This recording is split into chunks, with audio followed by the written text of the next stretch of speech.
सच्चिदानंद।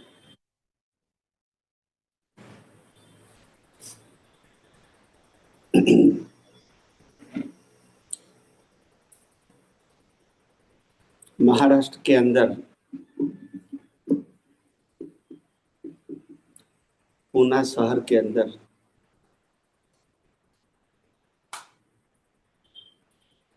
और इस जैन धर्म के स्थानक के अंदर 2 दिन का आध्यात्म विज्ञान के ऊपर सत्संग का जो आयोजन किया है,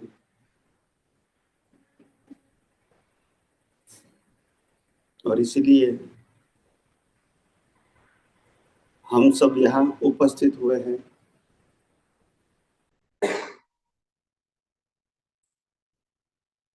आज तक जो विज्ञान शब्द और उसमें आध्यात्म विज्ञान शब्द, इनकी परिभाषा को समझना बहुत जरूरी है। हमने सामाजिक जीवन और सांप्रदायिक धर्मों को सुना है।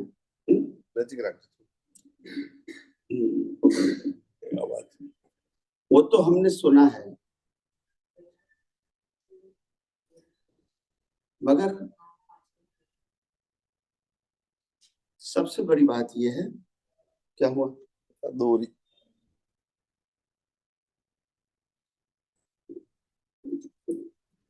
इसको निकाल। तो सामाजिक और धार्मिक परिभाषा में विज्ञान शब्द का प्रयोग नहीं आता है, क्योंकि सामाजिक जीवन और धार्मिक जीवन वो श्रद्धा के ऊपर आधारित है, और सामाजिक जीवन एक विश्वास के ऊपर आधारित है। सामाजिक जीवन एक दूसरे के ऊपर विश्वास के ऊपर आधारित है, और धार्मिक जीवन श्रद्धा के ऊपर आधारित है। मगर आध्यात्म का मार्ग न विश्वास है न श्रद्धा है, वो सिद्धांत के ऊपर आधारित है, और वो सिद्धांत भी कुदरत का कानून है। किसका कानून? जिस कानून से हमको कर्मों का फल मिलता है, वो कानून सभी धर्म संप्रदायों का अलग अलग, तो इसको सिद्धांत बोलेंगे। संप्रदाय का खुद का कानून तो अलग अलग है, यस और नो। मगर जब कर्म के सिद्धांत की बात करोगे तो सबके लिए कानून क्या रहेगा? समझ में आया? मैं जब तक कर्म करता रहूंगा, मेरे को जन्म मरण मिलते रहेंगे, धर्म संप्रदाय कोई भी क्यों ना हो, यस और नो। तो विज्ञान का मतलब क्या होता है? आध्यात्म विज्ञान का मतलब होता है आत्मा की अनुभूति करने का विज्ञान।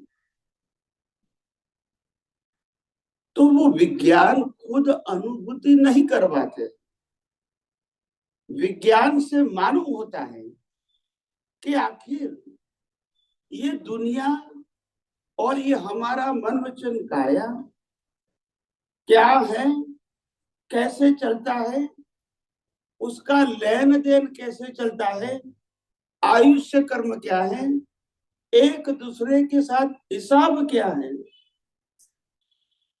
और इसके पीछे सिद्धांत क्या है कुदरत का। ये समझोगे तो मालूम होगा कि ये सब कुदरत के कानून के अधीन मैकेनिकल प्रक्रिया है, उससे आत्मा से कोई मतलब नहीं है, सिर्फ आत्मा की हाजिरी है। और हम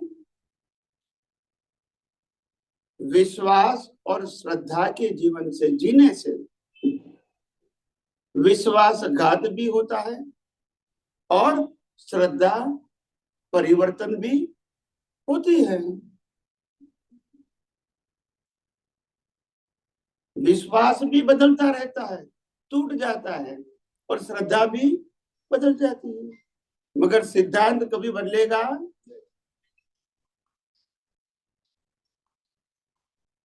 तो ये दुनिया के अंदर सिद्धांत का मतलब होता है कुदरत का कानून, विज्ञान का मतलब होता है universal truth, universal truth law, जो पूरी सृष्टि को चलाता है।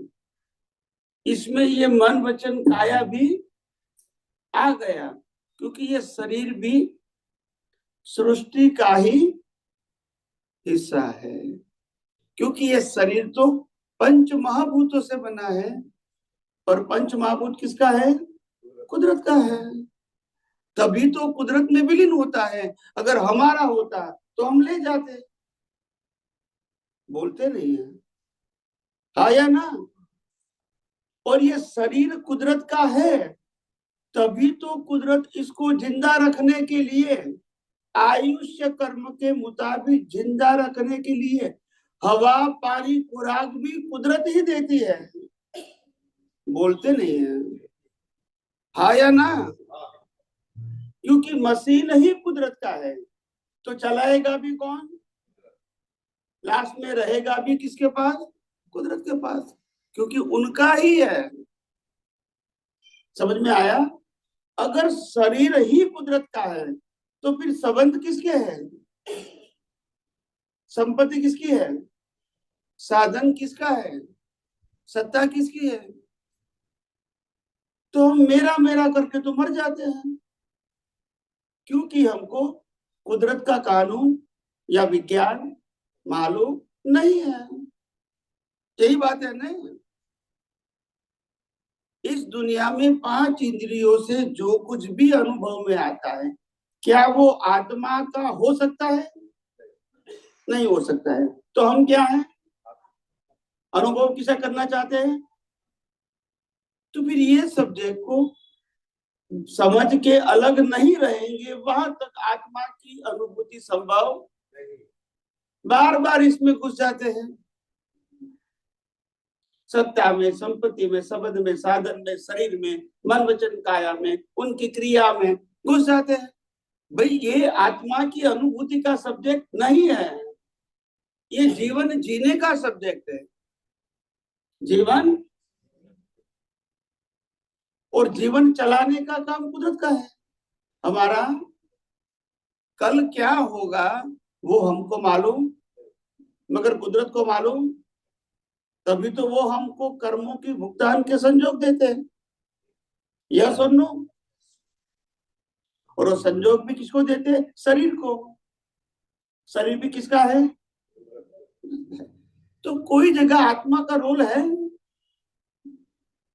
अगर आपको आत्मा की अनुभव करना है तो शरीर की कोई भी क्रिया के अंदर, अवस्था के अंदर डीप में जाने की आवश्यकता नहीं है।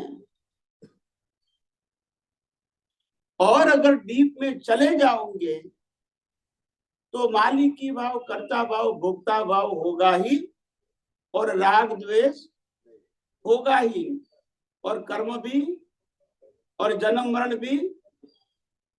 तो इसके साथ जुड़ने से मुक्ति का मार्ग की बिगिनिंग ही नहीं होती है। क्या नहीं होती है? पाप पुण्य का, जन्म मरण का मार्ग चलता रहेगा, संसार का, व्यवहार का मार्ग चलता रहेगा। तो मुक्ति के मार्ग की शुरुआत ही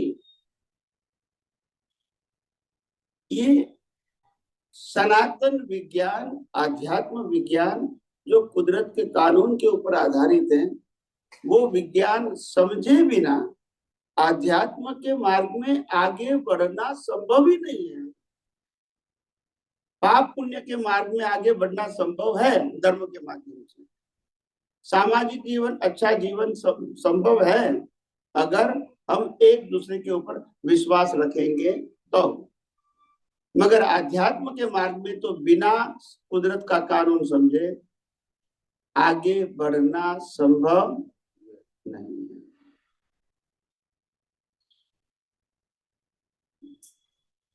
इंसान की कितनी कमजोरी है, कमजोरी समझते हैं, मानसिकता। जब हमको सनातन सत्य मिलता है, क्या मिलता है, तो सांप्रदायिक सत्य की जरूरत है, त्याग करने की जरूरत नहीं है, इसको बदलने की जरूरत नहीं है। इसको, ये लौकिक सत्य है, धार्मिक सत्य है, या तो सामाजिक सत्य है, ऐसा ही या इतना ही समझने की जरूरत है, गलत कहने की जरूरत।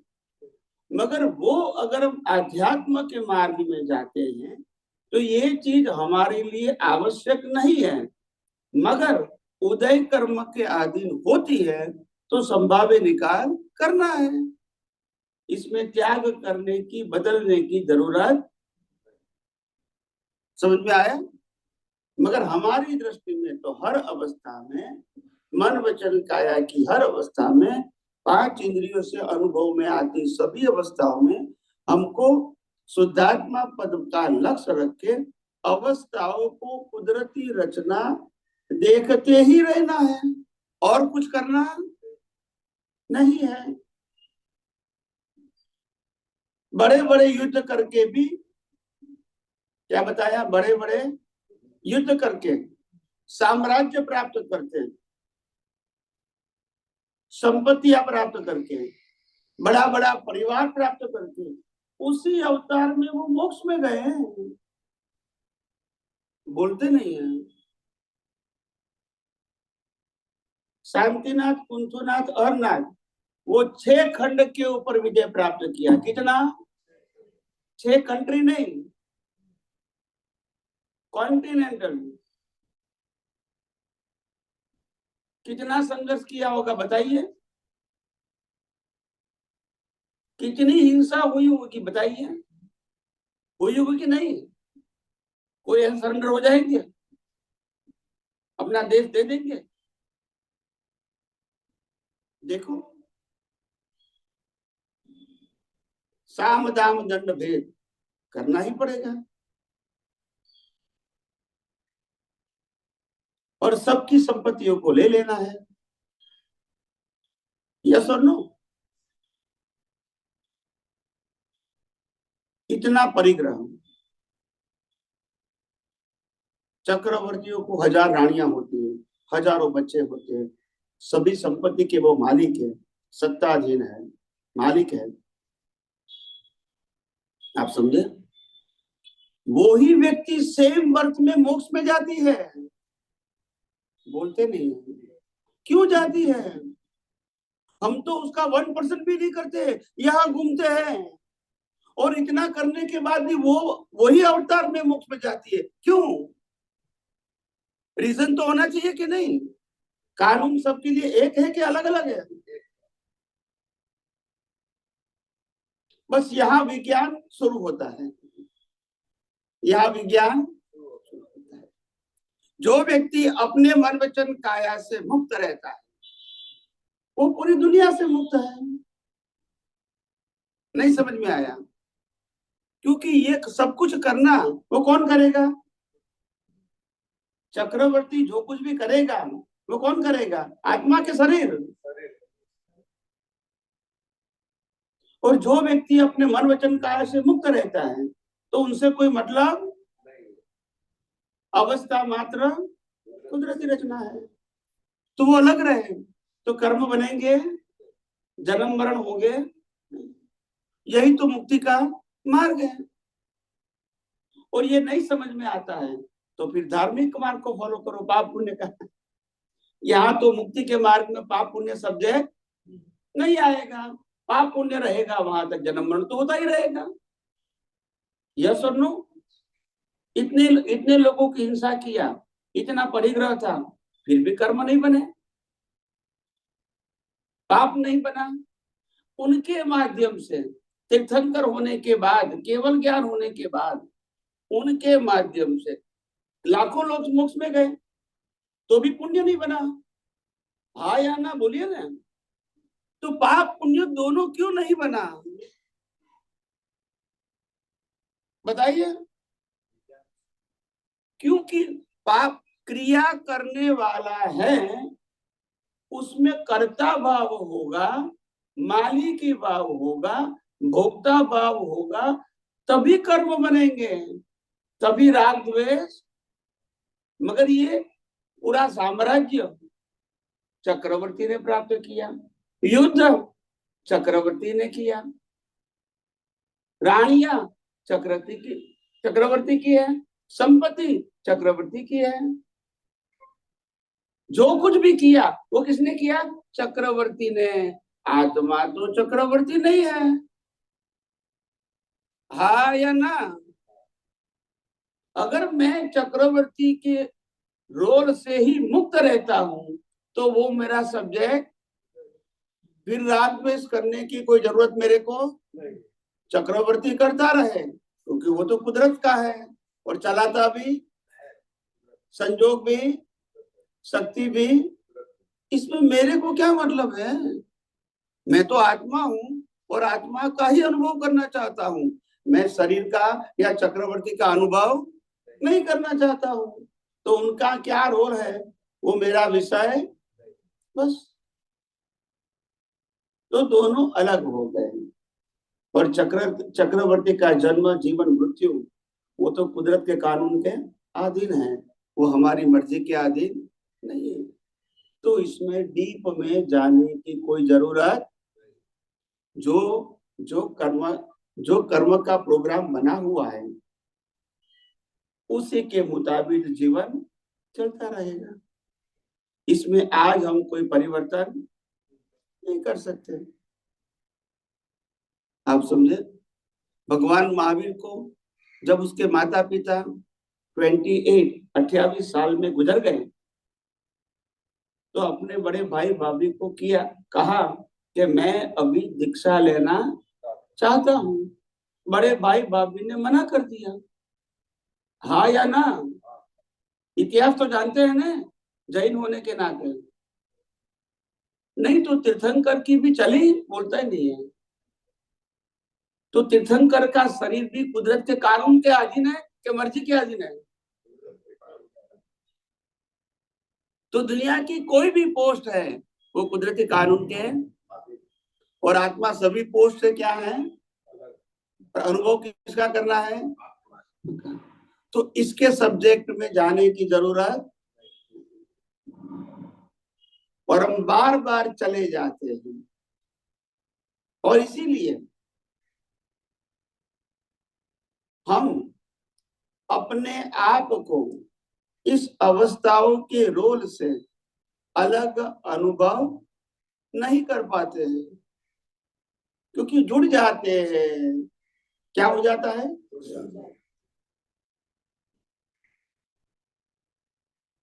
जुड़ जाते हैं।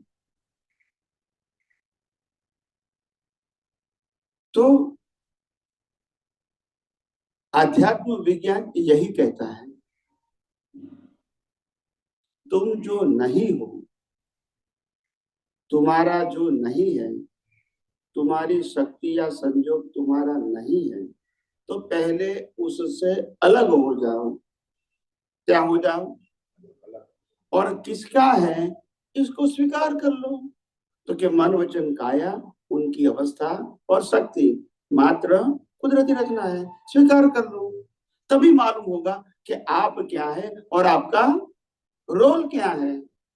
जो आप नहीं, आपका रोल नहीं है, उसमें अगर घुस जाओगे तो बार बार प्रकृति की ही अनुभूति होगी, राग में से होता रहेगा।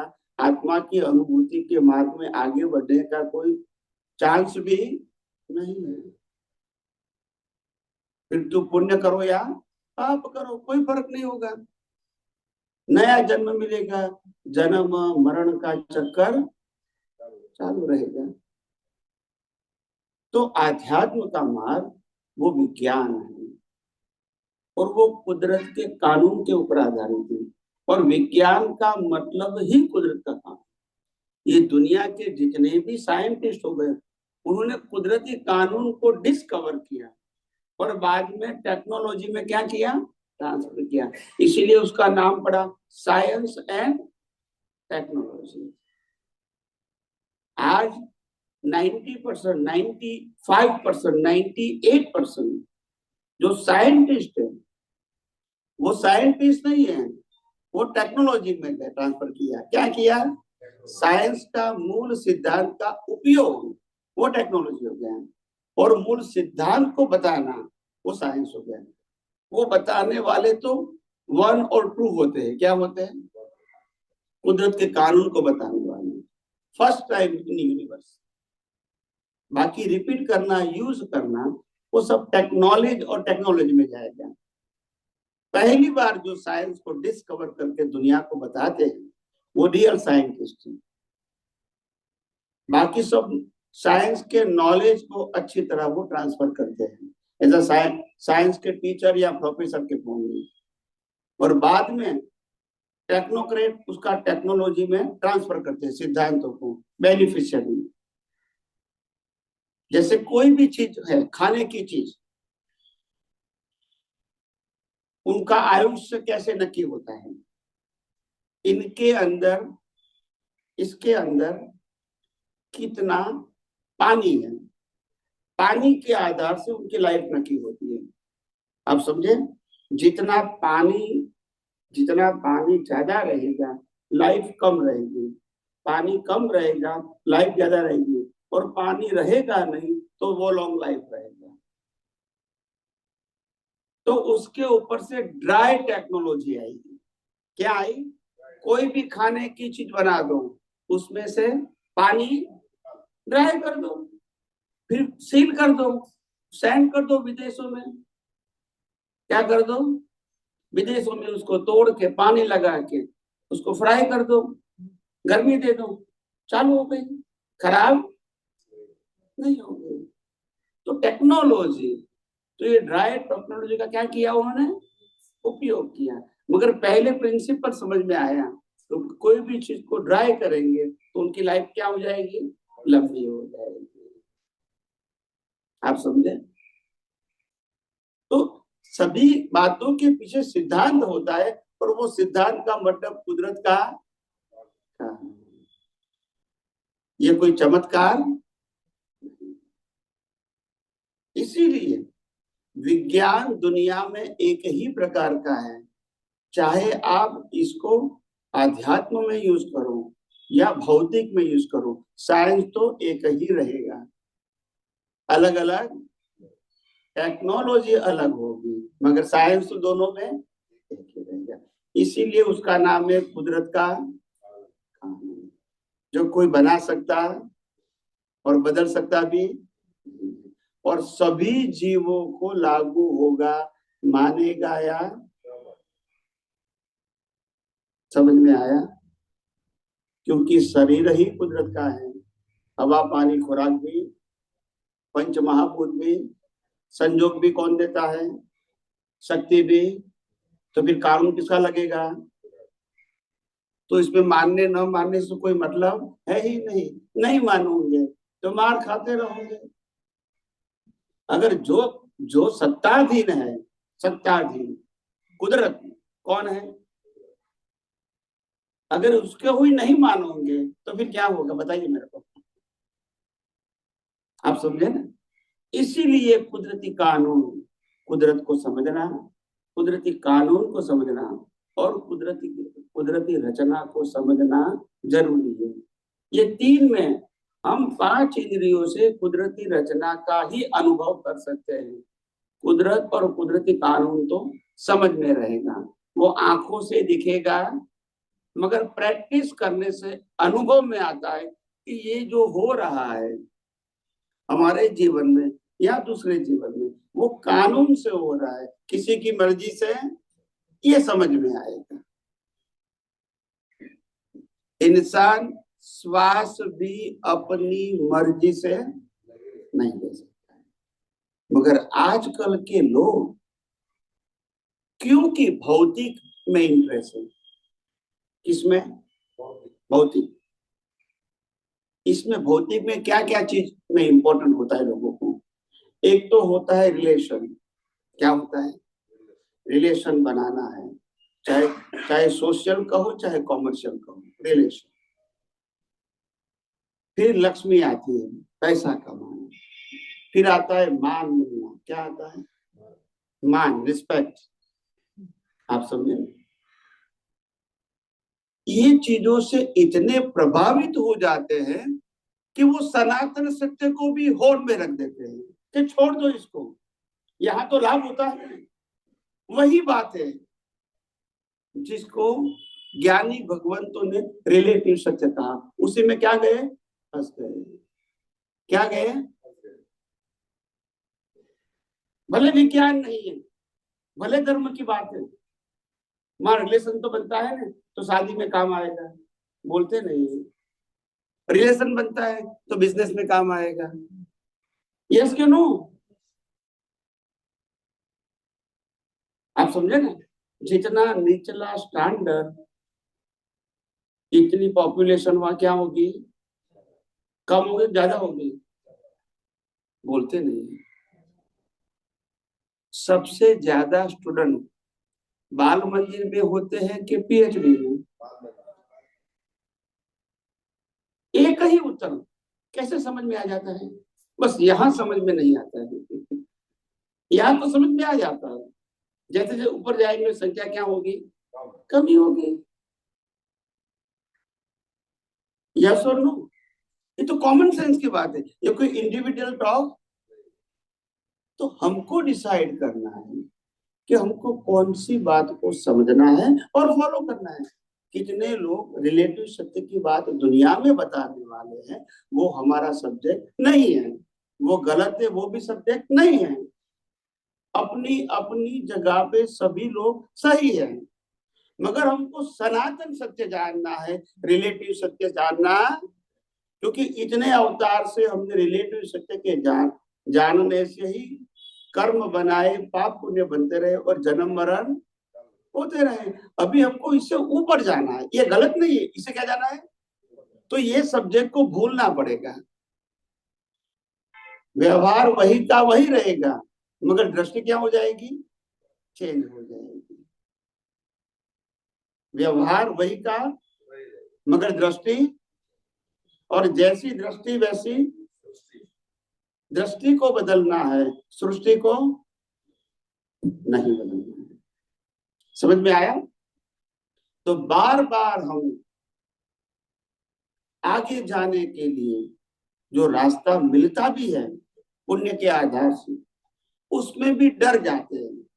क्या करते हैं कि मेरा व्यवहार का क्या होगा, आर्थिक क्या होगा, मेरे को मान कैसे मिलेगा, उसी में ही पड़े रहते हैं। अगर ये करना है तो मुक्ति के मार्ग की बात ही छोड़ दो ना। संसार में तो मिलेगा आपको, पैसा भी मिलेगा, अच्छे रिलेशन भी बनेंगे, मान सम्मान भी मिलेगा। फिर मुक्ति की बात छोड़ दो ना। जरूरी? क्योंकि तो इनके लिए करते हो ना, इनके लिए जरूरी नहीं है। इनके लिए रिलेशन जरूरी है, न संपत्ति जरूरी है, न मान सम्मान जरूरी है। यस और नो? तो बार बार हम गलती कर देते हैं। तो व्यवहार जो है सामाजिक और धार्मिक, जो जन्म से लेकर आए, क्या बताया? परिवार के साथ व्यवहार,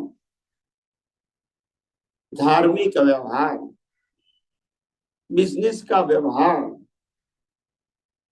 ये तो हम लेकर आए हैं। और वो लेकर आए तो प्रकृति तो करती ही रहेगी।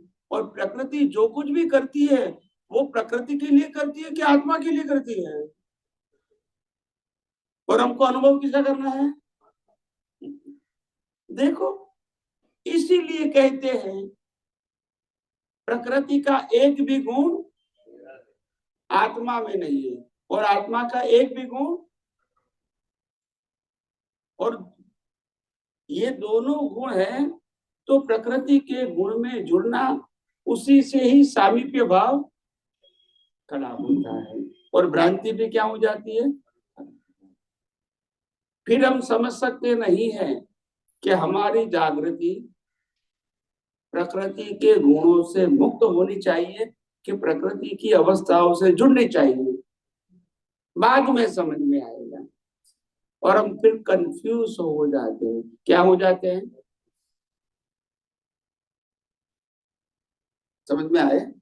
ये विज्ञान समझने के लिए थोड़ी गंभीरता चाहिए, थोड़ा इंटरेस्ट चाहिए, विज्ञान की वैल्यू समझ में आनी चाहिए, तभी धीरे धीरे आपको समझ में भी आएगा और अनुभव में भी। क्योंकि विज्ञान का मतलब ही अनुभव है, ये कोई नॉलेज ही नहीं है। क्या नहीं है?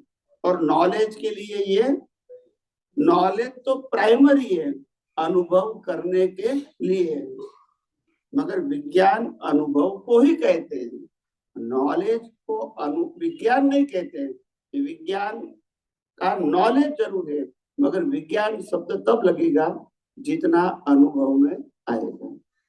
और वो अनुभव का मतलब सिद्धांत की अनुभूति, कोई व्यक्ति, क्रिया, पाप पुण्य की अनुभूति, मान सम्मान की अनुभूति नहीं, अवस्थाओं से मुक्तता की अनुभूति। बड़े बड़े महापुरुष जिसको हम भगवान के रूप में मानते हैं, घर, परिवार, संपत्ति, सत्ता, इवन दो स्टेटस, राजकुमार, चक्रवर्ती, सब कुछ छोड़ के जंगल में गए। नहीं, क्या पाने के लिए गए बताइए? बोलते नहीं। वो क्यों गए जंगल में? सब कुछ छोड़ के क्यों गए? क्या पाने के लिए? मान पाने के लिए, संपत्ति पाने के लिए, शिष्य पाने के लिए, रिलेशन बनाने के लिए? नहीं, किसके लिए गए बताएंगे? जिसको हम भगवान मानते, वो क्यों गए जंगल में सब कुछ छोड़ के? हैं? मुक्ति पाने के लिए। क्या अनुभव करना था? शरीर तो था, शरीर को तो जला दिया जाएगा, तो मुक्ति में क्या पाना था? तो बोलो ना, आत्मा की अनुभूति के लिए गया था। इनको तो जलाना कंपलसरी है, हमारे पास ऑप्शन, इससे मुक्ति पाना सबके लिए कंपलसरी है, ऑप्शन। तो मुक्ति का मतलब आत्मा की, यस और नो? बात एक ही है ना। जिसको हम भगवान मानते हैं, वो सब कुछ था उनके पास। कोई कोई तीर्थंकर भिखारी, बोलिए ना, राजपाट, वैभव, परिवार, पैसा, मान सम्मान, सब कुछ था, यस और नो? फिर क्यों गए वहां? आत्मा की। और हम क्या कहते हैं? हमको आत्मा की तो अनुभूति करना है, मगर ये भी सब कुछ रखना है। तो मैं छोड़ने की बात नहीं करता हूं, मगर उसमें मालिकी भाव, कर्ता भाव और भोक्ता भाव तो दृष्टि से हटा दो, अवस्था वही की वही रहेगी। मैं मालिक हूं, वो भाव खत्म कर दो। मैं क्रिया का करने वाला हूं, मन वचन का है कि वो अज्ञानता खत्म कर दो। और मैं पाप पुण्य का भुगतान करने वाला हूं, वो भ्रांति निकाल दो बस। क्योंकि मालिक तो ये है, संबंध और संपत्ति का मालिक कौन है? बोलिए। शरीर है। क्रिया कौन करता है? सुख दुख की भुगतान कौन करता है? और हम शरीर से क्या है? तो बात खत्म हो गई ना। आत्मा की अनुभूति करना है और शरीर की अवस्थाओं के साथ भी जुड़ के रहना है। ये पॉसिबल है?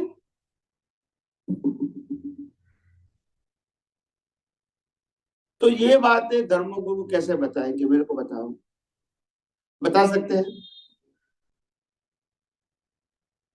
वो तो यही कहेंगे, तप करो, जप करो, माला गिनो, पुण्य कमाओ। क्या बताएंगे? मान सम्मान पाओ, अच्छा व्यवहार करो, यही कहेंगे ना। वो आत्मा की अनुभूति का मार्ग है कि संसार में जन्म मरण में जीने का मार्ग है? वही तो बात है। तो मुक्ति का मार्ग और संसार का मार्ग एक हो सकता है। तो बात समझने की जरूरत है। तो विज्ञान कोई धर्म नहीं है, विज्ञान किसी व्यक्ति का व्यू पॉइंट नहीं है, यूनिवर्सल ट्रूथ है। और वो यूनिवर्सल ट्रूथ को बताने वाला अगर अनुभवी है तभी वो बता सकते हैं। किताबों के ज्ञान से अनुभव आता है और किताबों के ज्ञान से सनातन सत्य बताना भी संभव नहीं है। किताब में जो लिखा है वो रिपीट कर सकते हैं, मगर अगर काउंटर क्वेश्चन करेंगे तो आपके पास उत्तर, क्योंकि खुद का अनुभव। तो किताब गलत नहीं है, जब तक अनुभवी पुरुष नहीं बने वहां तक शास्त्र ज्ञानी हमारे लिए जरूरी है, मगर अनुभवी मिलने के बाद वो जरूरी नहीं। और इसका तिरस्कार भी करने की जरूरत नहीं है। आप समझे ना, वो अपनी जगह पे सही है और आज भी उसके माध्यम से हजारों लोगों को लाभ होता है। यस और नो? मगर मैं, क्योंकि मैं अभी आत्मा का अनुभव करना चाहता हूँ, पाप पुण्य से पर होना चाहता हूँ, इसीलिए मेरे को ये सब्जेक्ट जरूरी नहीं है, मगर गलत भी नहीं है। समझ में आया? बराबर के नहीं? अगर मैं 12वीं कक्षा में पास हो गया, क्या हो गया? पास हो गया, फर्स्ट क्लास फर्स्ट आया मेरा, मेरे मेरे को गोल्ड मेडल मिला समाज के माध्यम से। बाद में मैं क्या करूंगा? बोलिए ना। हैं? नहीं, कहा जाऊंगा? क्यों घूमूंगा? मगर आगे जाऊंगा ना। बोलते नहीं है। आगे जाओगे ना, कॉलेज में जाओगे ना, तो कॉलेज में जाना जाना है आपको, तो स्कूल को तो छोड़ना पड़ेगा। बोलते नहीं है। स्कूल की किताबों को भी छोड़ना पड़ेगा, हाँ के ना? और टीचरों को भी, तभी आप कॉलेज में जा सकते हो, कॉलेज के प्रोफेसर को एक्सेप्ट कर सकते हो, कॉलेज की किताब को एक्सेप्ट करते हो और कॉलेज को भी एक्सेप्ट करोगे। ये पूरा पैकेज छोड़ना पड़ेगा ना। तो क्या वो छोड़ना वो इंसल्ट है कि प्रोग्रेस का मार्ग है? तो यहाँ समझ में आता है, यहाँ क्यों समझ में नहीं आता है? बोलते नहीं है। बात एक ही है ना, आगे जाने के लिए पीछे छोड़ना पड़ेगा, ये कोई नई बात है? एक एक स्टेप आगे जाओगे तो पिछला स्टेप, एक एक स्टेप चढ़ोगे तो पिछला स्टेप, ये कोई नई बात है? ये कोई इंसल्ट की बात है? बोलते नहीं है साहब। यही बात है। बोलिए बोलिए प्लीज। सामाजिक सिस्टम बना हुआ है, आई आई आई को बोले अच्छा रहेगा। नहीं मतलब रिकॉर्ड भी होगा, नहीं तो आपका प्रश्न रिकॉर्ड नहीं होगा, मेरा उत्तर रहेगा, प्रश्न नहीं। प्लीज। जय सच्चिदानंद। ये स्कूल कॉलेज का जो सिस्टम है, first standard, second standard, third standard, इसका तो पूरा एक सिस्टम बना हुआ है और समाज में पूरा एक्सेप्टेड है। तो इसी तरह से आप आगे बढ़ोगे, पढ़ाई करोगे, एक्सपर्टाइज पाओगे, स्पेशलिटी पाओगे, फिर आगे काम धंधा करोगे, बराबर, और लोगों को फायदा दोगे, खुद का फायदा। Correct correct. तो ऐसा सिस्टम धार्मिक में या आध्यात्मिक में ऐसा कुछ बना हुआ नहीं है। सिस्टम बना हुआ नहीं है। एक बोलिए प्लीज, कमेंट कीजिए। तो यहाँ पे फिर वो एक्सेप्ट नहीं होता है, या वो यहाँ पे समझ में नहीं आता है कि फर्स्ट स्टैंडर्ड के बाद सेकंड स्टैंडर्ड में जाना जरूरी है। तो मोक्ष मार्ग तक जाना है, मोक्ष की प्राप्ति करनी है, तो उसके लिए स्टेप बाय स्टेप जो प्रोसेस है इवोल्यूशन का, हमारे अंडरस्टैंडिंग का, हमारे अज्ञान के तोड़ने का, विज्ञान को समझने का, yes. ये सिस्टम खुला नहीं है पब्लिक में, समाज में। अगर ये सिस्टम क्लैरिटी से आ जाए सामने कि आपका मार्ग, आपका ऑब्जेक्टिव वो है, तो ये स्टेप के बाद ये स्टेप, ये स्टेप के बाद ये स्टेप, वो प्रोग्रेस का स्टेप है। तो बताऊं मैं आपको, वो आपकी बात बराबर है, मैं आपका प्रश्न जायज है कि ये बताने वाला नहीं होता है, ये सिस्टम बताने वाला, मैं एक्सेप्ट करता हूं। क्यों नहीं होता है? क्यों नहीं होता है? क्योंकि कलयुग के अंदर तीर्थंकर, कलयुग के अंदर केवल ज्ञानी, कौन बताएगा? धर्म गुरु बताएंगे जो। अच्छा, धर्मगुरु अपने धर्म की बात करेगा कि सनातन सत्य की?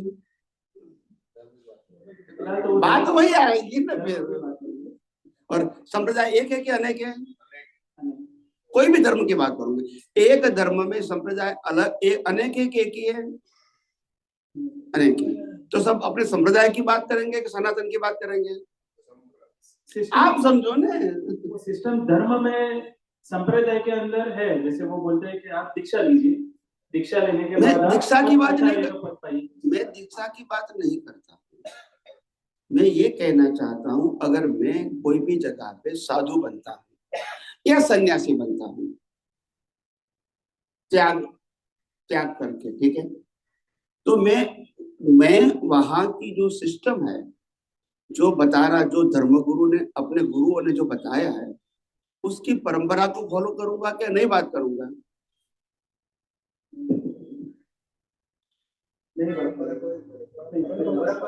परंपरा को ही करना पड़ेगा। कोई कहता है भी हमारे संप्रदाय में 2 तिथि है तो हमको वही माननी पड़ेगी, कोई कहता है 3 है तो वही माननी पड़ेगी। नहीं, हमारे पास ऑप्शन है भी, हमारे लिए ये गुरु है तो उसको ही वंदन करना है। सिस्टम बनी हुई है ना, आप समझे? हमारे दादा गुरु कौन? ये है, हम तो इसको ही मानेंगे, भले वो नहीं है। आप समझे? उनके दादा गुरु से हमको कोई मतलब? तो ये सांप्रदायिक बात है या सनातन हो गई? तो उससे ऊपर नहीं उठेंगे तो सनातन बात कैसे समझ में आएगी? वो सिस्टम बनी हुई है, मैं मानता हूं, और ये सिस्टम नहीं बनी हुई वो भी मैं मानता हूं, मगर बनाने वाला जब तक नहीं होगा, सिस्टम कैसे बनेगी? आज जब बनाने वाला सांप्रदायिक बात पर ही जोर देगा, बढ़ाने के लिए, मजबूत करने के लिए, अपने विकास करने के लिए, संप्रदाय का विकास करने के लिए, तो वहां सनातन सत्य की बात कैसे आएगी? बताइए, आएगी? फिर संप्रदाय कोई भी क्यों ना है, मैं सबकी बात करता हूं। तो जो व्यक्ति आज इस कलयुग में संप्रदाय से ऊपर उठ चुका है, धर्मों से ऊपर उठ चुका है, वही तो बता सकता है ना कि संप्रदाय क्या है, सामाजिक जीवन क्या है, और संप्रदाय से ऊपर आध्यात्म क्या है, वही बता सकता है। वो कैसे बताएगा? वो कैसे बताएगा? वो तो एक सर्कल में बैठा है, वो आउट ऑफ सर्कल की बात नहीं कर सकता है, उनकी मर्यादा है। अगर करना चाहे तो भी पॉसिबल नहीं। आप समझे? तो जो व्यक्ति ने सनातन सत्य जाना है, अनुभव किया है, वो बता सकते हैं कि सामाजिक सत्य क्या है, धार्मिक सत्य क्या है, और आध्यात्म सत्य क्या है, वही बता सकता है।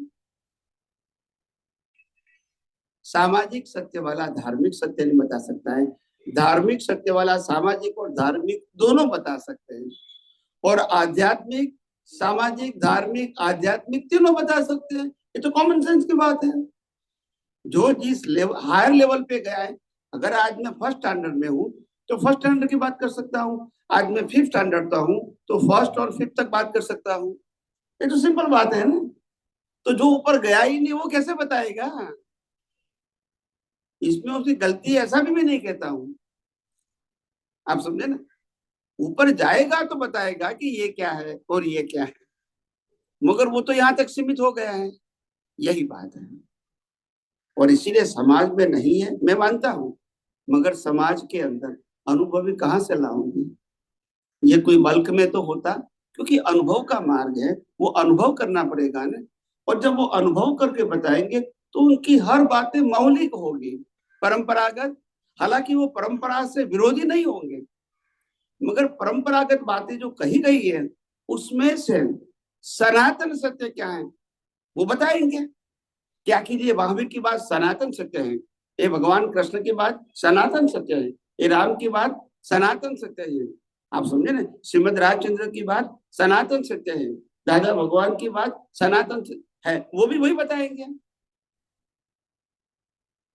और सनातन के बाद बाकी सब सांप्रदायिक सत्य है, मगर वो आम आदमी को समझ में, इसीलिए उनकी जरूरत है, क्योंकि उनके पास विजन है बियॉन्ड रिलेटिव ट्रूथ, बियॉन्ड सामाजिक एंड धार्मिक सत्य से ऊपर का उनके पास विजन है, इसीलिए वो बता सकते हैं। वो कोई चमत्कारिक व्यक्ति नहीं है। धार्मिक में प्रोसेस में भी जो जुड़े हुए हैं लोग, जो रोज क्रियाक्रम करते हैं, वो अपनी आत्मा को फायदा हो रहा है वो समझ के करते हैं, उनकी वो समझ है।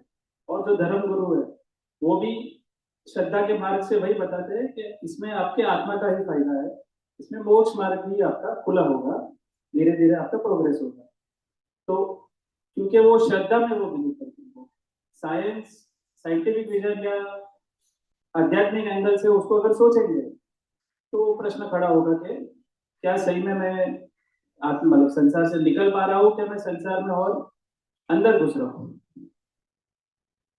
तो वही तो बात है, आप व्यवहार में भी समझते हैं, व्यवहार में,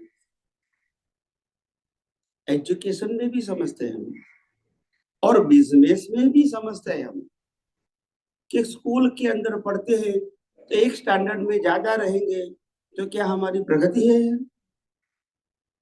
बोलते वहां क्या समझ में आ जाता है कि पास हो गए तो कहाँ जाना है, बोलते नहीं है कि वो कोई कंडक्ट करना है। दूसरी बात, पाप पुण्य की बात करेंगे। क्या पाप पुण्य से मुक्ति है? क्या पाप पुण्य जन्म मरण है? दोनों को बेड़ी बताया गया है, हाँ या ना। पुण्य करो पाप नहीं करो, मगर बेड़ी तो बनाना है। तो क्या ये मुक्ति का मार्ग है? अगर आप इसको बेड़ी कहते हैं तो फिर उसको बनाने के लिए क्यों कहते हैं? अगर बेड़ी कहते हैं तो पाप पुण्य दोनों को। तीसरी बात, हम लक्ष्मी की बात करें कि बिना लक्ष्मी व्यवहार नहीं चलता है, पैसा तो कमाना पड़ता है, आप समझे, करेक्ट। बात यह है कि आत्मा की अनुभूति और लक्ष्मी से क्या संबंध है, बताइए। अगर आत्मा की अनुभूति की लक्ष्मी की जरूरत होती तो ये सिर्फ सब कुछ छोड़ के क्यों गए, बताइए। कॉमन सेंस है। तो फिर बात ये है, कोई नहीं समझा सकता है, मैं मानता हूं, मगर जब समझाने वाला अनुभवी आता है तो वो सब कुछ बता सकता है। अगर कोई नहीं बता सकता है तो हम क्या कर सकते हैं? उसके लिए हम उसकी गलतियां नहीं ढूंढते हैं कि वो गलत है। हम ये कहते हैं कि सामाजिक मार्ग भी सही है, धार्मिक मार्ग भी सही है, और आध्यात्म भी सही है, मगर एक ही मार्ग में चलते रहने से कोई प्रोग्रेस, ये मेरा कहने का मतलब है। हम ये जो धर्म का पालन करते हैं, क्या मनुष्य भाव में आके पहली बार धर्म का पालन करते हैं? कई बार किया होगा, तो फिर आगे तो बढ़ना होगा ना। हमने बहुत कुछ पाप पुण्य की बातें सुन ली, बहुत कुछ पाप पुण्य किया भी, बहुत कुछ धार्मिक क्रिया श्रद्धा से किया, मना नहीं करते, मगर अभी हमारी दृष्टि ऊपर ले जाओ। हमको क्रिया भले वो करते रहे, हमको पाप पुण्य नहीं चाहिए, हम क्रिया करने वाले नहीं बने, हम क्रिया करने वाले से मुक्त रहे, ये भी तो कर सकते हैं ना। क्रिया बंद करने की जरूरत, मगर पहले क्रिया करने वाले थे, अभी क्रिया करने वाले से मुक्त रहे, क्योंकि क्रिया समझ में आई कि वो हम नहीं शरीर करते हैं, और हमको तो आत्मा का अनुभव करना है, और शरीर तो कुदरत का है, और उसका संचालन भी कुदरत करते हैं, शक्ति भी। तो हम शरीर की सभी सामाजिक और धार्मिक क्रिया को देखने जानने वाले क्यों नहीं बने? अगर देखने जानने वाले बनेंगे तो कर्ता भाव, मालिकी भाव और भोक्ता भाव, तो पाप पुण्य भी। तो बात यही है ना, एक दिन तो समझना पड़ेगा ना, ये कोई व्यक्ति का सत्य, ये कोई सांप्रदायिक सत्य, ये कोई एक दूसरे व्यक्ति को देना लेने का सत्य नहीं है, ये तो कुदरत का है, कोई भी व्यक्ति को जान के अनुभव कर सकते हैं। और अगर आप मन वचन काया से मुक्तता की अनुभूति करने का जब प्रयोग शुरू करोगे, अनुभूति स्टार्ट हो जाएगी। कि रहने से क्या फायदा है, अलग रहने से क्या फायदा है। मैं आपको सिंपल बताता हूँ एग्जांपल। अगर दो व्यक्तियों को बुखार आया है और दो व्यक्तियों को 104 बुखार है, मैं एग्जांपल लेता हूँ, दो व्यक्तियों को 104 बुखार आया है। एक व्यक्ति बोलती है मेरे को बुखार आया है और वो बुखार 3 दिन से है, ये उनकी अनुभूति। दूसरा व्यक्ति है, उनको भी बुखार आया है, वो कहता है शरीर को बुखार आया है और 3 दिन का शरीर को बुखार खत्म हो गया है और मैं जानता हूं। ये दोनों व्यक्ति है, सफरिंग दोनों कर रहे हैं। कौन ज्ञानी है? शरीर को आया है, मेरे को, और कहता है शरीर का 3 दिन का बुखार, यानी वो तो ऑब्जर्वर ही है, बुखार भी शरीर को है वो भी मानता है और 3 दिन का खत्म हुआ वो भी मानता है, मगर उससे मेरे से कंसर्न।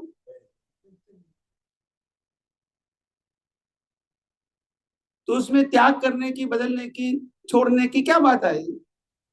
आखिर ऑब्जर्वर ही रहना है ना। तो ये सब जंगलों में जाने का उदय क्यों आया? क्योंकि उनको मालूम हो गया, यहाँ भाव किया था पिछले अवतार में, उसका फल आया कि आखिर ये संसार में से मुक्त होके आत्मा का ही अनुभव करना है। तो ऐसे भौतिक संसार में रहने से क्या फायदा? ये भाव किया था, तभी ये उदय में सब कुछ मिलने के बाद छोड़ने का भी उदय आया। उन्होंने त्याग नहीं किया, क्योंकि जब जरूरत ही नहीं मेरे को आत्मा का अनुभव करना है, अभी शरीर रहे या ना रहे मेरे को कोई फर्क नहीं है। तो फिर शरीर रहे या नहीं रहे ऐसा रहेगा तो संपत्ति, सत्ता, संबंध छोड़ना उनके लिए कोई दिक्कत की बात नहीं है। जब शरीर से ही छूटना है तो बाकी सब चीज छोड़ने का बात रहेगी ही नहीं उनके लिए। तो ये वैराग्य भाव है, ये त्याग नहीं है, वैराग्य है। वैल्यू क्या हो गई? शरीर रहे या ना रहे हमसे कोई मतलब नहीं है, क्योंकि मैं तो शाश्वत ऐसा शुद्धात्मा हूं। संपत्ति रहे या नहीं रहे वो तो शरीर का सब्जेक्ट है, मेरा सब्जेक्ट भौतिक ज्ञान, कॉमर्शियल ज्ञान, पैसे कमाने का ज्ञान, एजुकेशन ज्ञान, प्रोफेशनल ज्ञान, रहे या ना रहे वो शरीर का सब्जेक्ट है, मेरा सब्जेक्ट मैं तो अनंत ज्ञान वाला वही। शरीर कमजोर होता है, शक्तिशाली होता है, असत्य होता है, तो वो तो शरीर का सब्जेक्ट है, मैं तो अनंत शक्ति वाला वही। मेरे को शरीर की शक्ति की कोई आवश्यकता नहीं है। तो ये जब समझ में आ जाता है तो अपने आप सभी अवस्थाओं से क्या रहता है? मुक्त रहता है। और यही अनुभव करना ही मुक्ति का मार्ग है। इसमें छोड़ने बदलने की बात नहीं है। आपको दृष्टि से मुक्त रहना है, व्यवहार बदलने की, धर्म बदलने की जरूरत नहीं है। दृष्टि से मुक्त, यही मुक्ति का मार्ग है। और पहले जमाने में, आज से जब सतयुग होता है तब सभी लोग अनुभूति की बात करते हैं। सतयुग में कोई भी धर्म वाला है, आखिर मैंने क्या अनुभव किया वो सब्जेक्ट होता था। और इसीलिए ध्यान, वैराग्य आ जाता था। घर से बाहर निकलना, छोड़ देना, इनके लिए कोई बड़ी बात। और खाना पीना भी मिल जाते थे उनको, क्योंकि उस जमाने में समाज ऐसा था, अतिथि देवो भव करेंगे, कोई अननोन व्यक्ति को ही खाना खिलाएंगे, रखेंगे, तो ऐसे योग त्यागी को तो रखेंगे ही। तो इसके लिए कोई चिंता का कारण नहीं था कि मेरे को खाना मिलेगा कि नहीं, आप समझे? तो चले जाते थे, क्योंकि उसको अनुभव करना था। यहाँ क्या है, अनुभव का सब्जेक्ट कलयुग में खत्म हो गया। यहाँ पाना है, मैं घर बार परिवार छोड़ के जाऊंगा, मगर मेरे को मंदिर बनाना है, संस्था बनानी है, शिष्य बनाना है, पैसा लाना है, तभी ये होगा। बोलते नहीं है। यहाँ अनुभव का सब्जेक्ट, डिस्कशन भी नहीं, पानी का सब्जेक्ट रहेगा। आप अगर साधु बन गए तो भी प्रवचनकार बनो, ताकि लोगों में आपकी इज्जत बने, सम्मान बढ़े। प्रवचन क्रम बने तो अभी आप अपने शिष्य बनाओ, भी शिष्य बनाए तो भी संस्था तो बनानी पड़ेगी, रहेगी कहाँ? और संस्था बनाना, चलाना है तो मंदिर बनाना पड़ेगा, पैसा आएगा कहाँ से? बोलते नहीं है। फिर वरगुड़ा तो निकालना ही पड़ेगा, तभी तो आप कितने बड़े मालूम होगा। तो ये माया जाल में फंसना, आप समझे ना। और अनुभव का मार्ग चलाना, वो दोनों संभव नहीं। समझ में आया। इसीलिए उनकी गलती नहीं, ये परंपरा का मार्ग है। तो परंपरा में जो, अगर हम परंपरा में जाएंगे तो जो परंपरा चलती है वो तो करना ही पड़ेगा। हम नहीं करोगे तो बाहर निकाल देंगे। तो उनके पास कोई ऑप्शन, और बाहर निकाल के फिर नई परंपरा शुरू करते हैं। उनको सर्वाइव के लिए फिर पैसे की जरूरत है, फिर शिष्यों की जरूरत है, फिर संस्था की जरूरत है। जाए तो जाए कहाँ? यह सुन लो। तभी तो ये संप्रदाय बने, तभी तो ये संप्रदाय बने ने। अगर मेरे को अनुभव करना है तो नए संप्रदाय की जरूरत कहाँ है? समझ में आया कि नहीं? ये पूरी साइकिल है। ये साइकिल जब ऊपर जाओगे ना तो ये समझ में आएगी कि ये माया, संसार माया की जाल है नहीं। ये अभी जो धर्म का मार्ग है वो भी माया की जाल ही है। इसको अंदर से जाकर देखेंगे तो समझ में है, ऊपर से समझ में आएगा। ये पूरा माया की जाल है, ये बहुत बड़ा संसार है। आप समझे ना। साधु बनना या सन्यासी बनना बहुत बड़ा संसार का मार्ग है। दिखने में त्याग का है मगर बहुत बड़ा संसार है। और ये कलयुग की देन है। क्या है? वो भी प्रोग्रेस तो कर ही रहे हैं, भले वो समझ के प्रोग्रेस कर रहे हैं किताबों के हिसाब से, अपना understanding, interpretation. When you talk about the Atma, when you talk about the जन्म मरण से मुक्ति पाना, अगर वो आपका गोल है, आप समझे। मैं त्याग लेता हूं क्यों? आत्मा की अनुभूति। संसार के लिए नहीं लेता हूं। मैं त्याग लेता हूं क्यों? अनुभव करने के लिए, ये भौतिक चीजों पाने के लिए। मैं त्याग लेता हूं क्योंकि परिवार की जिम्मेदारी में जब रहूंगा तो मेरा ध्यान वहां रहेगा। आप समझे। ये सब नॉर्म्स है। फिर भी मैं शिष्य बढ़ाऊंगा तो जिम्मेदारी बढ़ेगी कम होगी? फिर आप कितना संस्था बनाएंगे तो पैसा का व्यवहार तो करना पड़ेगा। मंदिर बनाओ, भगवान निकालो, वो तो करना पड़ेगा आपको। क्या करोगे? आपको न इच्छा होती हुई भी संसार में क्या करोगे? कहाँ जाएंगे? कोई कहता है मेरे पास पैसा है, इनकम टैक्स बचाया है, यहाँ 2 नंबर का पैसा है, मेरे को देना है 5 करोड़ मंदिर के लिए, तो लेगा कि नहीं लेगा? सब कुछ करना पड़ेगा क्योंकि survive in society. Now you understand. तो आम आदमी क्या करता है?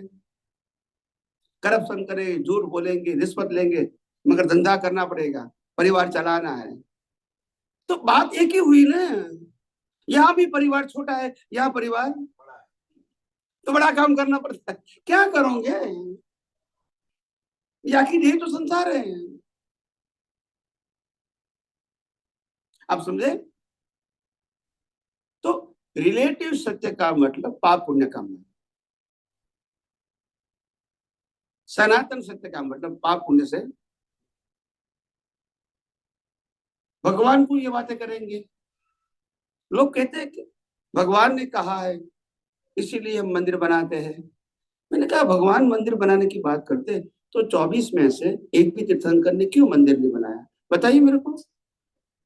अगर वो खुद बात करते हैं, इज कैपेबल, वो चाहे तो कितने मंदिर बना सकते हैं। अगर वो मुक्ति का मार्ग है तो वो पाप पुण्य का मार्ग जरूर है, मगर मुक्ति का मार्ग तो भगवान वो नहीं बताएंगे। भगवान को जाने के बाद उनकी परंपरा में साधु लोग बताएंगे, क्योंकि अनुभव का मार्ग खत्म हो गया तो पाप पुण्य चलता ही रहेगा, तो वो तो बताना ही पड़ेगा। और कोई ऑप्शन? तो ये बात है। आप समझे। तो इसीलिए मैं कहता हूं कि ये विज्ञान समझो, वो आध्यात्म के एंगल से, भौतिक एंगल से नहीं। तो आपको सब बातें समझ में आएंगी। यहाँ क्रिटिसाइज नहीं होती है। लोग क्या कहते हैं, कई लोग कहते हैं कि स्वामी जी आप ऐसा बोलते हैं कभी किसी को अच्छा नहीं लगता है। मैं मानता हूँ कि अच्छा नहीं लगता है और नहीं लगेगा, मैं मानता हूँ। मैं ऐसा नहीं कहता हूँ कि वो अच्छा नहीं लगता है, वो गलत है, लगेगा इनको अच्छा। मगर आपको ये बात भी समझनी पड़ेगी, जब जब समाज में, देश में, राष्ट्र में क्रांति आई तो बहुत सारा पहले नुकसान हुआ। क्या हुआ बाद में? अगर ये विश्व का जो अभी जो ह्यूमैनिटी का स्तर डाउन हो गया है because of the population and material. वो अनबैलेंस है। क्या है?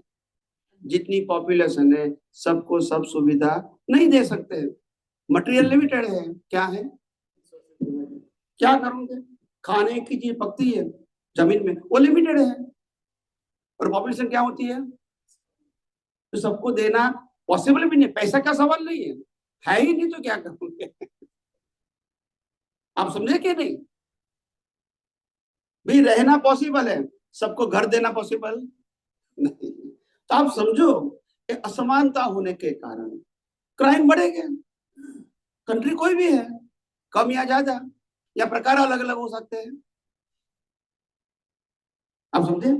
फिर पैसे कमाने वाले पैसा कमाएंगे समाज से, बड़े पैसा। फिर उसको मालूम है कि ज्यादा पैसा कमाए रखे हमने, क्या करेंगे? पैसा तो आता रहता है क्योंकि बिजनेस सेट हो गया।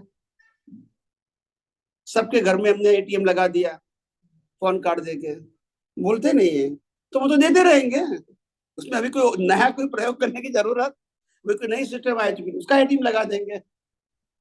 टीवी है, आप सबके घर पे टीवी लगा दिया, अभी हर महीना हफ्ता भरो आप, देखने का आता था ना पहले, अभी तो जो भी है सिस्टम। आप समझे कि नहीं? हर बात में ऐसा होता है। तो करियाना की दुकान लगा दिया, रोज खाना ही तो है आपको, तो लेना ही है। आप समझे कि नहीं?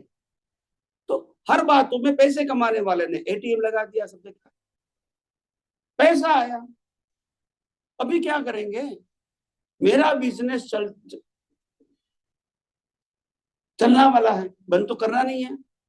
मेरे पास बहुत पैसा इकट्ठे हो गया और वो आता भी रहता है। आप समझे? फिर मैं कहूंगा समाज में मैं डोनेशन करूंगा। क्या करूंगा? डोनेशन करूंगा। क्यों करूंगा? जाएगा तो आएगा ना, बोलते नहीं है। नहीं समझ में आया? ये कोविड में कहीं गवर्नमेंट ने पब्लिक को पैसा दिया, वो बिजनेस चलाने के लिए दिया है, नॉट डोनेशन। लोगों को समझ में नहीं आता है, ये बिजनेस के लिए दिया। अगर लोगों के पास पैसा नहीं है तो बिजनेस चलेगा? डिमांड नहीं होगी तो पूरी साइकिल क्या हो जाएगी?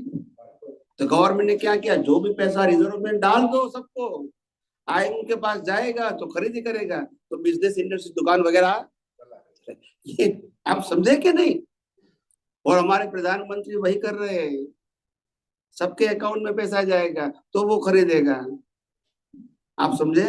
अगर गवर्नमेंट ने फंड दे दिया और 5 व्यक्तियों ने फंड में से 50% पैसा तो ले लिया, बाकी थोड़ा बचा है लोगों को दिया, तो फिर वो समाज के पास वो कंजम्पशन नहीं होगा, स्टोरेज हो जाएगा 2 नंबर का। Now you understand? तो लोगों के इंडिविजुअल जाना चाहिए। क्या जाना चाहिए? आज हमारे भारतवर्ष में अगर वो जो करेंसी 100% डिजिटल कर दो, क्या बताया? 100% डिजिटल करेंसी, गवर्नमेंट चाहे तो हर महीने हर व्यक्ति को 5,000 रुपया दे सकती है उनके अकाउंट में ही, वही चलता रहेगा ना। आप समझे नहीं मेरी बात?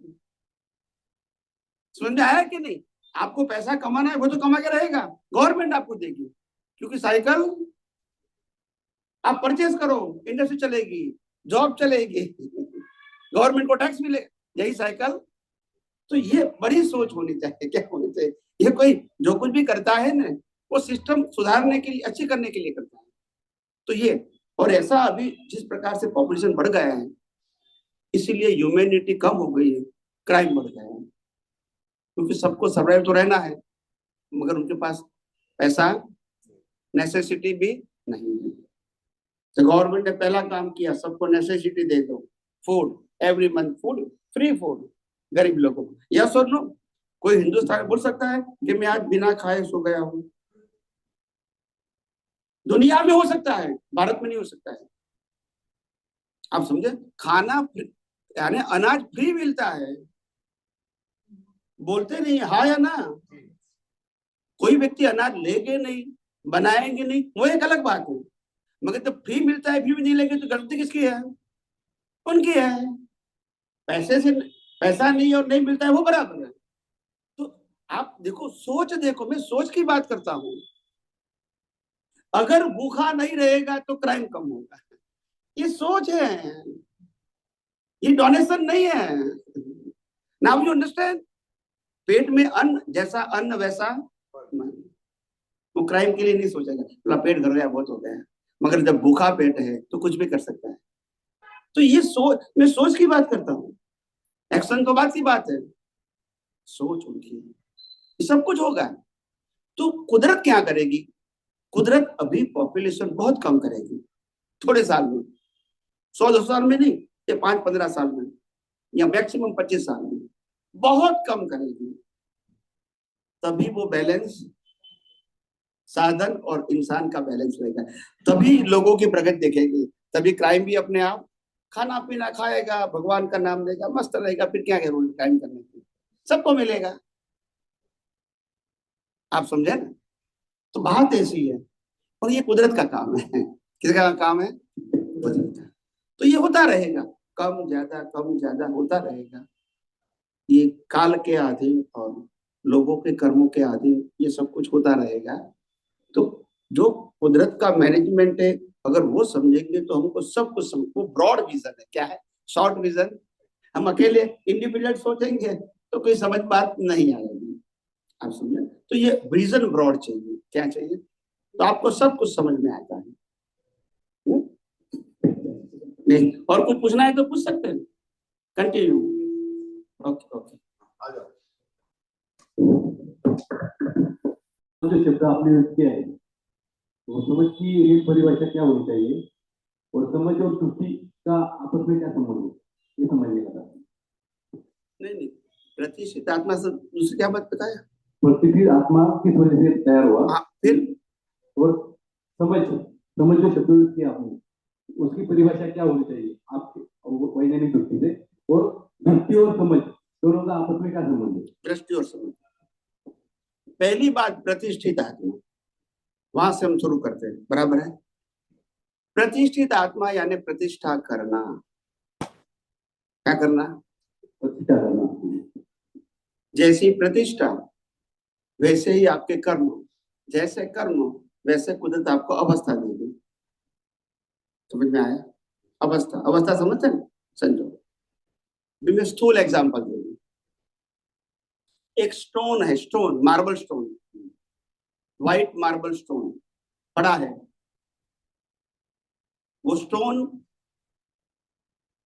किसी व्यक्ति ने खरीद लिया धंधे के लिए, बिजनेस के लिए, क्योंकि वो मूर्ति बनाता है। क्या बनाता है? तो उन्होंने पत्थर ले लिया, खरीद लिया, उनका तो बिजनेस है ना, खरीद लिया। उन्होंने अलग अलग राम की, कृष्ण की, महावीर की, शिव की मूर्ति बना दिया और दुकान में रखी है। क्या रखी है? बेचने के लिए। इसमें से कोई मंदिर बनाने वाला वो मूर्ति को क्या करते हैं? खरीद लेते हैं। बाद में क्या करते हैं? मंदिर में जाके प्रतिष्ठा करते हैं। नहीं, मंदिर में जाके क्या करते हैं? प्रतिष्ठा करते हैं। क्यों जरूरत है? मूर्ति तो है,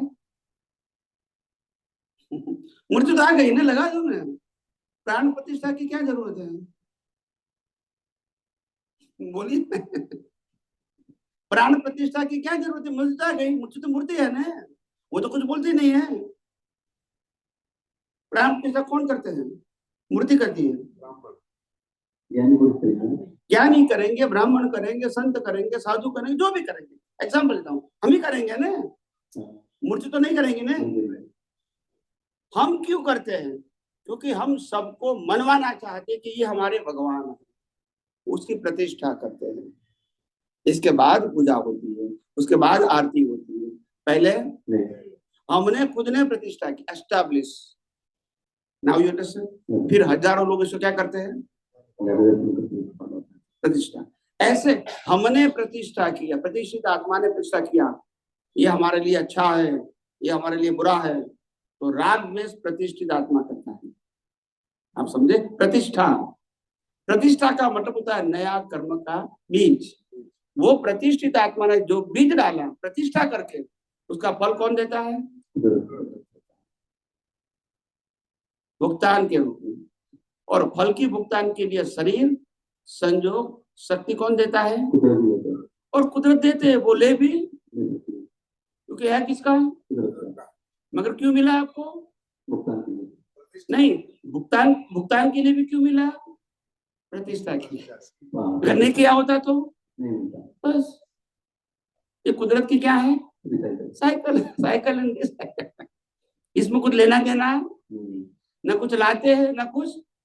जो प्रतिष्ठा की है तो भुगतान तो आएगी, पुण्य की भी आएगी, पाप की भी आएगी, व्यक्ति भी की आएगी, वस्तु की भी आएगी। प्रतिष्ठित आत्मा के लिए अहंकार की जरूरत है। अहंकार नहीं है तो प्रतिष्ठा कौन करेगा? अहंकार ही करेगा। और कौन करेगा? और शरीर तो कर सकता नहीं, वो जड़ है। आत्मा कर सकता नहीं, क्योंकि आत्मा तो खुद अनंत शक्ति वाला है। उनको प्रतिष्ठा करने की क्या जरूरत है?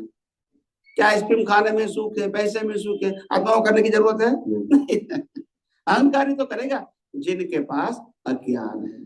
तो क्या है? अज्ञान का मतलब होता है वैल्यू ऑफ रिलेटिव।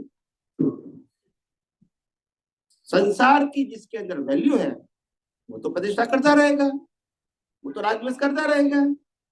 यस और नो? और समझ की परिभाषा क्या है? समझ में शब्द क्या है? समझ उसकी समझ, समझ और दृष्टि। हाँ, समझ का मतलब होता है बेसिक या प्राइमरी।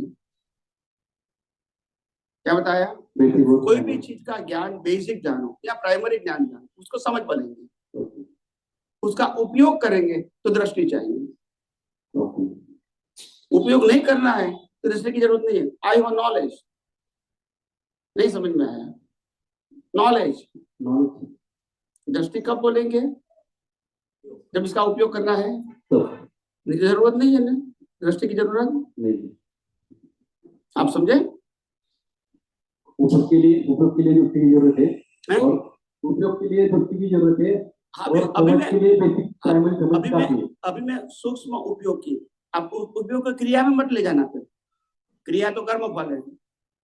उपयोग का मतलब देखने की, जो ज्ञान है उसे यूज करने की क्षमता, इसको दृष्टि है। ज्ञान को यूज करने की क्षमता, वो दृष्टि है, क्रिया नहीं। क्रिया में मत ले जाना। मेरी बात जरा सूक्ष्म है, ध्यान से समझना। अहंकार है, वो अहंकार के पास जो ज्ञान है, इसमें जब उपयोग करना है तो दृष्टि आती है, नहीं तो नहीं आएगी। तो उपयोग करेंगे तो फायदा क्या होगा? अनुभव होगा, या तो नया कर्म बनेगा, रागद्वेष होगा। अगर मैंने ज्ञान का उपयोग नहीं किया तो रागद्वेष होगा। रागद्वेष का मेरे पास ज्ञान है मगर उपयोग नहीं किया तो उपयोग किया तो वो बीज बनेगा। बीज का पुत्र क्या देंगे? फल देंगे। ऐसा मेरे पास मालूम है कि मैं आत्मा हूँ, चेतन हूँ, अविनाशी हूँ, अनंत शक्ति वाला हूँ। मैं तो सब कुछ हूँ। मेरे को कोई चीज की जरूरत दुनिया की नहीं है। और मेरे अनुभव के लिए ये दुनिया में या मर्मचन काया से कोई क्रिया करने की, साधन प्राप्त करने की जरूरत नहीं है। कोई बाह्य संजोगों की जरूरत नहीं। अगर ये मेरे को सही समझ देने वाला मिल गया तो बाद में मैं समझ को दृष्टि से उपयोग करता रहूंगा। तो अनुभव तो यहाँ मुक्ति का अनुभव है, यहाँ पाने का अनुभव, बस यही साइंस है। तो ज्ञान का उपयोग तब दृष्टि आएगी। उपयोग नहीं करना है तो दृष्टि नहीं आएगी, और दृष्टि नहीं होगा तो अनुभव भी। सीक्वेंस समझ में आ गई? तो ऐसे काम होता है। बहुत बड़ी चीज है ये। विज्ञान इतना गहरा है, मैं समझता हूं कि कम लोग उसको समझ पाते हैं, क्योंकि या तो जो समझदार लोग हैं इनके पास ऐसा पुण्य नहीं है कि ये समझने के लिए समय या संजोग निकालें। संजोग भी नहीं है और समय भी, क्योंकि बहुत सारी भौतिक चीजों में पड़ गए। क्या पड़ गए? उनके पास समझने की कैपेसिटी है मगर सुनने का भी तो संजोग मिलना चाहिए। वो क्या करेंगे? तो वो नहीं है। क्या लाभ? ज्ञानी पुरुष दादा भगवान के लिए भी यही कहा गया था, श्रीमद राजचंद्र के लिए भी यही कहा गया था उन्होंने, कि आज लोग भौतिक सुखों में पड़ गए हैं, समझदार लोग, और इसीलिए आध्यात्म की बातों में वो इंटरेस्ट लेते हैं। जानते हैं कि उनकी वैल्यू तो है, बेसिक जानते हैं, मगर डिटेल में जाने की कोशिश, क्योंकि उसकी वैल्यू है भौतिकता की। आप समझे? और इसीलिए ज्ञानी पुरुष दादा भगवान के जीवन में भी ऐसे संजोग बने थे। तो आइए बैठिए धीरे धीरे। हाँ प्लीज। तो कविराज ने पद में लिखा, अपने पद में, समझी सके विज्ञान तेवा लोक पढ़िया काम मा। ये लोग को विज्ञान, जो लोग विज्ञान समझ सकते थे वो काम में पड़ गए, मान सम्मान प्रतिष्ठा और पैसे काम में पड़ गए। तो उसका इंटरेस्ट कहाँ चला गया? उनकी कैपेसिटी है मगर इंटरेस्ट यहाँ है, आप समझे? तो वो समझने के सक्षम थे मगर उसने इंटरेस्ट नहीं दिखाया कि मेरे को समझना है। इज कैपेबल टू अंडरस्टैंड, आप समझे? और दादा भगवान ने खुद ने कहा कि मेरे को कौन मिले, 5 इंद्रियों के विषय में उनको विज्ञान कैसे बताऊं? उनके पास समझ नहीं है। मैं समझा सकता हूं पर उनको ग्रास्पिंग पावर ही नहीं, मैं क्या करूं? They have everything, top to bottom का मार्ग खुला हुआ था उनके पास साइंटिफिकली, और वो देना भी, मगर रिसीव करने वाले सक्षम वो यही बात कर लेंगे। वहां जाने के बाद भी पाप पुण्य कैसे होंगे, क्रिया से क्या लाभ होगा? अगर मैंने गलती किया है तो प्रायश्चित नहीं करूंगा तो फिर क्या होगा? भुगतान करनी पड़ेगी। तो मेरे को प्रायश्चित का मार्ग दिखाओ। अच्छा ये क्रिया करने से क्या होगा? तो क्या पुण्य होगा? बात तो वही की वही आ गई ना। फिर जब विज्ञान समझ में नहीं आए तो फिर पाप पुण्य का मार्ग तो खुला ही है, और कोई ऑप्शन नहीं है आपके पास। ऐसे बन गया। तो बनाना नहीं था, क्योंकि इंसान, मैं कुछ भी हूं, मेरा स्टेटस, मैं चक्रवर्ती हूँ, तीर्थंकर हूँ, ज्ञानी हूँ, कुछ भी हूँ, मगर ये मेरा मन वचन काया भी कुदरत की कानून के आधारित है। इसलिए मैं अपनी मर्जी से, या कोई भी इंसान अपनी मर्जी से कुछ भी कर सकते हैं। संजोग कुदरत ही देगी, और संजोग कुदरत तब देगी जब आपका भावना पिछले अवतार में होगा, तभी आप संजोग आया। आज की भावना से आज के संजोग नहीं बनेंगे। समझ में आया? आज की भावना का फल कब आएगा? नेक्स्ट। ये समझना पड़ेगा। इसीलिए सक्षम होना ही काफी नहीं है, सक्षम के साथ संजोग भी लेकर आए तभी आप बता सकते, नहीं तो नहीं। ये किसी की मर्जी की बात, ये बोलना, सोचना, एक्ट करना, वो किसी की फ्रीडम की बात, डिपेंड ऑन सर्कमस्टेंसेस। तो ये सब साइंस समझो। इसीलिए समर्थ होना एक अलग बात है, और समर्थ होने के बाद लोगों को बताने के लिए संजोग मिलना वो दूसरी बात है। आप समझे? ये सब समझने की बात है। प्लीज। जय सच्चिदानंद। इसी के बारे में, प्रतिष्ठित आत्मा के बारे में छोटा सा अगला प्रश्न है कि प्रतिष्ठित आत्मा, ये व्हाट इज दिस एंटिटी? प्रतिष्ठित आत्मा, ये आत्मा का ही अंश कहा जाएगा या आगे वाले अहंकार का अंश कहा जाएगा? What is the exact entity? या बताओ। देखो, प्रतिष्ठित आत्मा का मतलब क्या होता है? शरीर और आत्मा दो चीज तो है, बराबर है, और दोनों होते हुए 5 इंद्रियों का ज्ञान, क्या बताया? 5 इंद्रियों के बाद जो ज्ञान मिलता है ना, वो ज्ञान से मिथ्या ज्ञान, मिथ्या दर्शन और मोहनीय कर्म का जो जड़ है वो कई अवतारों से बनी गई है, वो ज्ञान के रूप में पड़ी है। हम इसको मिथ्या कहें मगर उनके लिए ज्ञान है। हाँ, तो वो कैरी ऑन होता है, और इसका ही अहंकार यूज करके नया कर्म बनाता है। पिछले अवतार में यूज करके ये लाइफ बनाई, अभी ये लाइफ में वही अहंकार अज्ञान को यूज करके नई लाइफ बनेंगे। अहंकार अलग रहेगा, अज्ञान वही का। तो अज्ञान को निकालना वो आध्यात्म मार्ग है, अज्ञान का उपयोग करना वो संसार का मार्ग है। चाहे धर्म का हो चाहे सामाजिक जीवन का हो, दोनों में अज्ञान का उपयोग है, और आध्यात्म में विज्ञान का उपयोग है। समझ में आ गया? और इसीलिए आध्यात्म मुक्ति का मार्ग है, ये संसार चलाने का मार्ग है। बोलिए। प्रतिष्ठित आत्मा, ये एंटिटी ऐसे क्या, कैसे वो आत्मा का ही अंश बन के आगे आया है? बिलीफ के रूप में है उनका एक्चुअल, उनका एक्चुअल एग्जिस्टेंस नहीं है। बिलीव जैसे आत्मा का एग्जिस्टेंस है, वो तो है, शरीर का एग्जिस्टेंस है, हाँ, वैसे प्रतिष्ठित आत्मा की entity existence as such believe के रूप में है। तो बिलीफ इज कॉल्ड प्रतिष्ठित आत्मा। ऑफ कोर्स, बिलीव नहीं है तो फीलिंग नहीं है ना, नो पर्सन एट ऑल। और this is my body, this is my name, this is my relation, this is my money. अगर बिलीव नहीं है तो ये बिलीफ अहंकार पर रहेगी, ये किस तो पर रहेगी? बात वही कि अहंकार का मतलब ही बिलीव। इसमें दो प्रकार के अहंकार है, एक डिस्चार्ज है जो पिछले अवतार से लेकर आए, दूसरा चार्ज है जो नया कर्म बनाता है, नेक्स्ट बर्थ में वो क्या हो जाएगा, डिस्चार्ज हो जाएगा। तो आज जो हमको एक्टिव लगता है, मैंने अभी अमेरिका में बताया था, अभी मैंने बताया था एक यहाँ शिविर में 4 चीजों बताई थी। एक क्या कहते हैं उसको,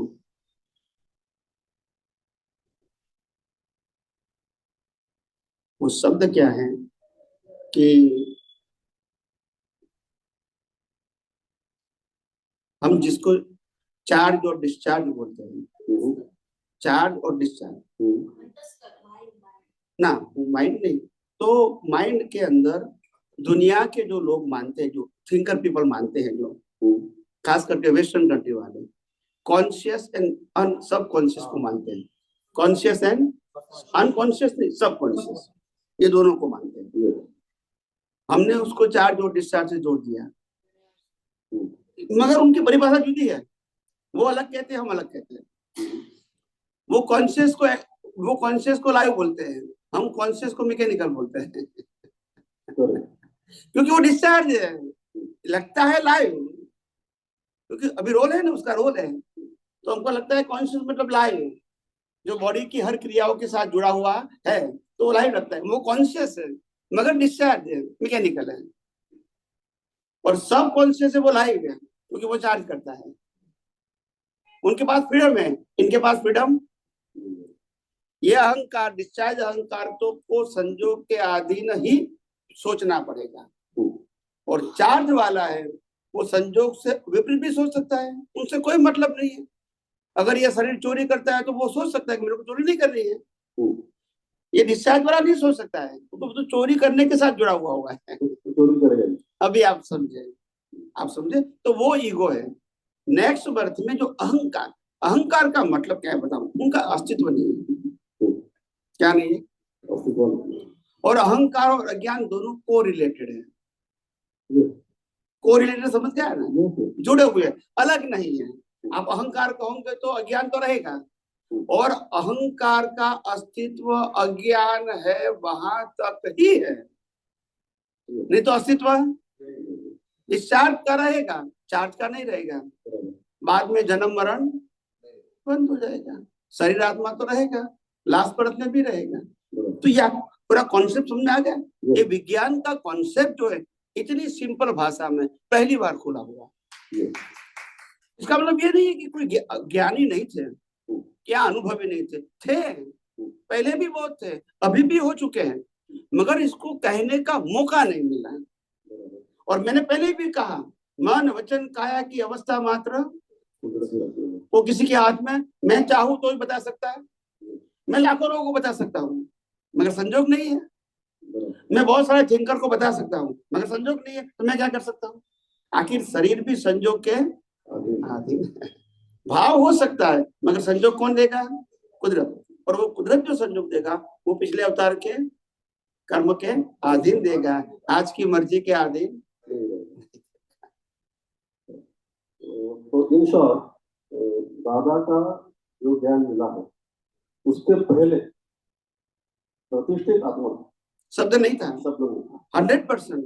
मैंने भी नहीं सुना था ऐसे कोई नई बात नहीं है, 100% है। तब तक जो अहंकार था वो अज्ञान यही बिलीफ लेके चल रहा था, बस किताबें पढ़े कि मैं शुद्धात्मा हूँ, मैं आत्मा हूँ, लेकिन उसकी समझ ऐसे आप बोलते हैं उपयोग में लाना या अनुभव में लाना, वो नहीं था ना, वो नहीं।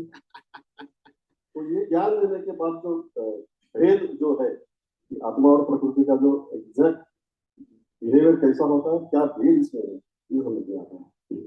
ये विज्ञान समझ नहीं था।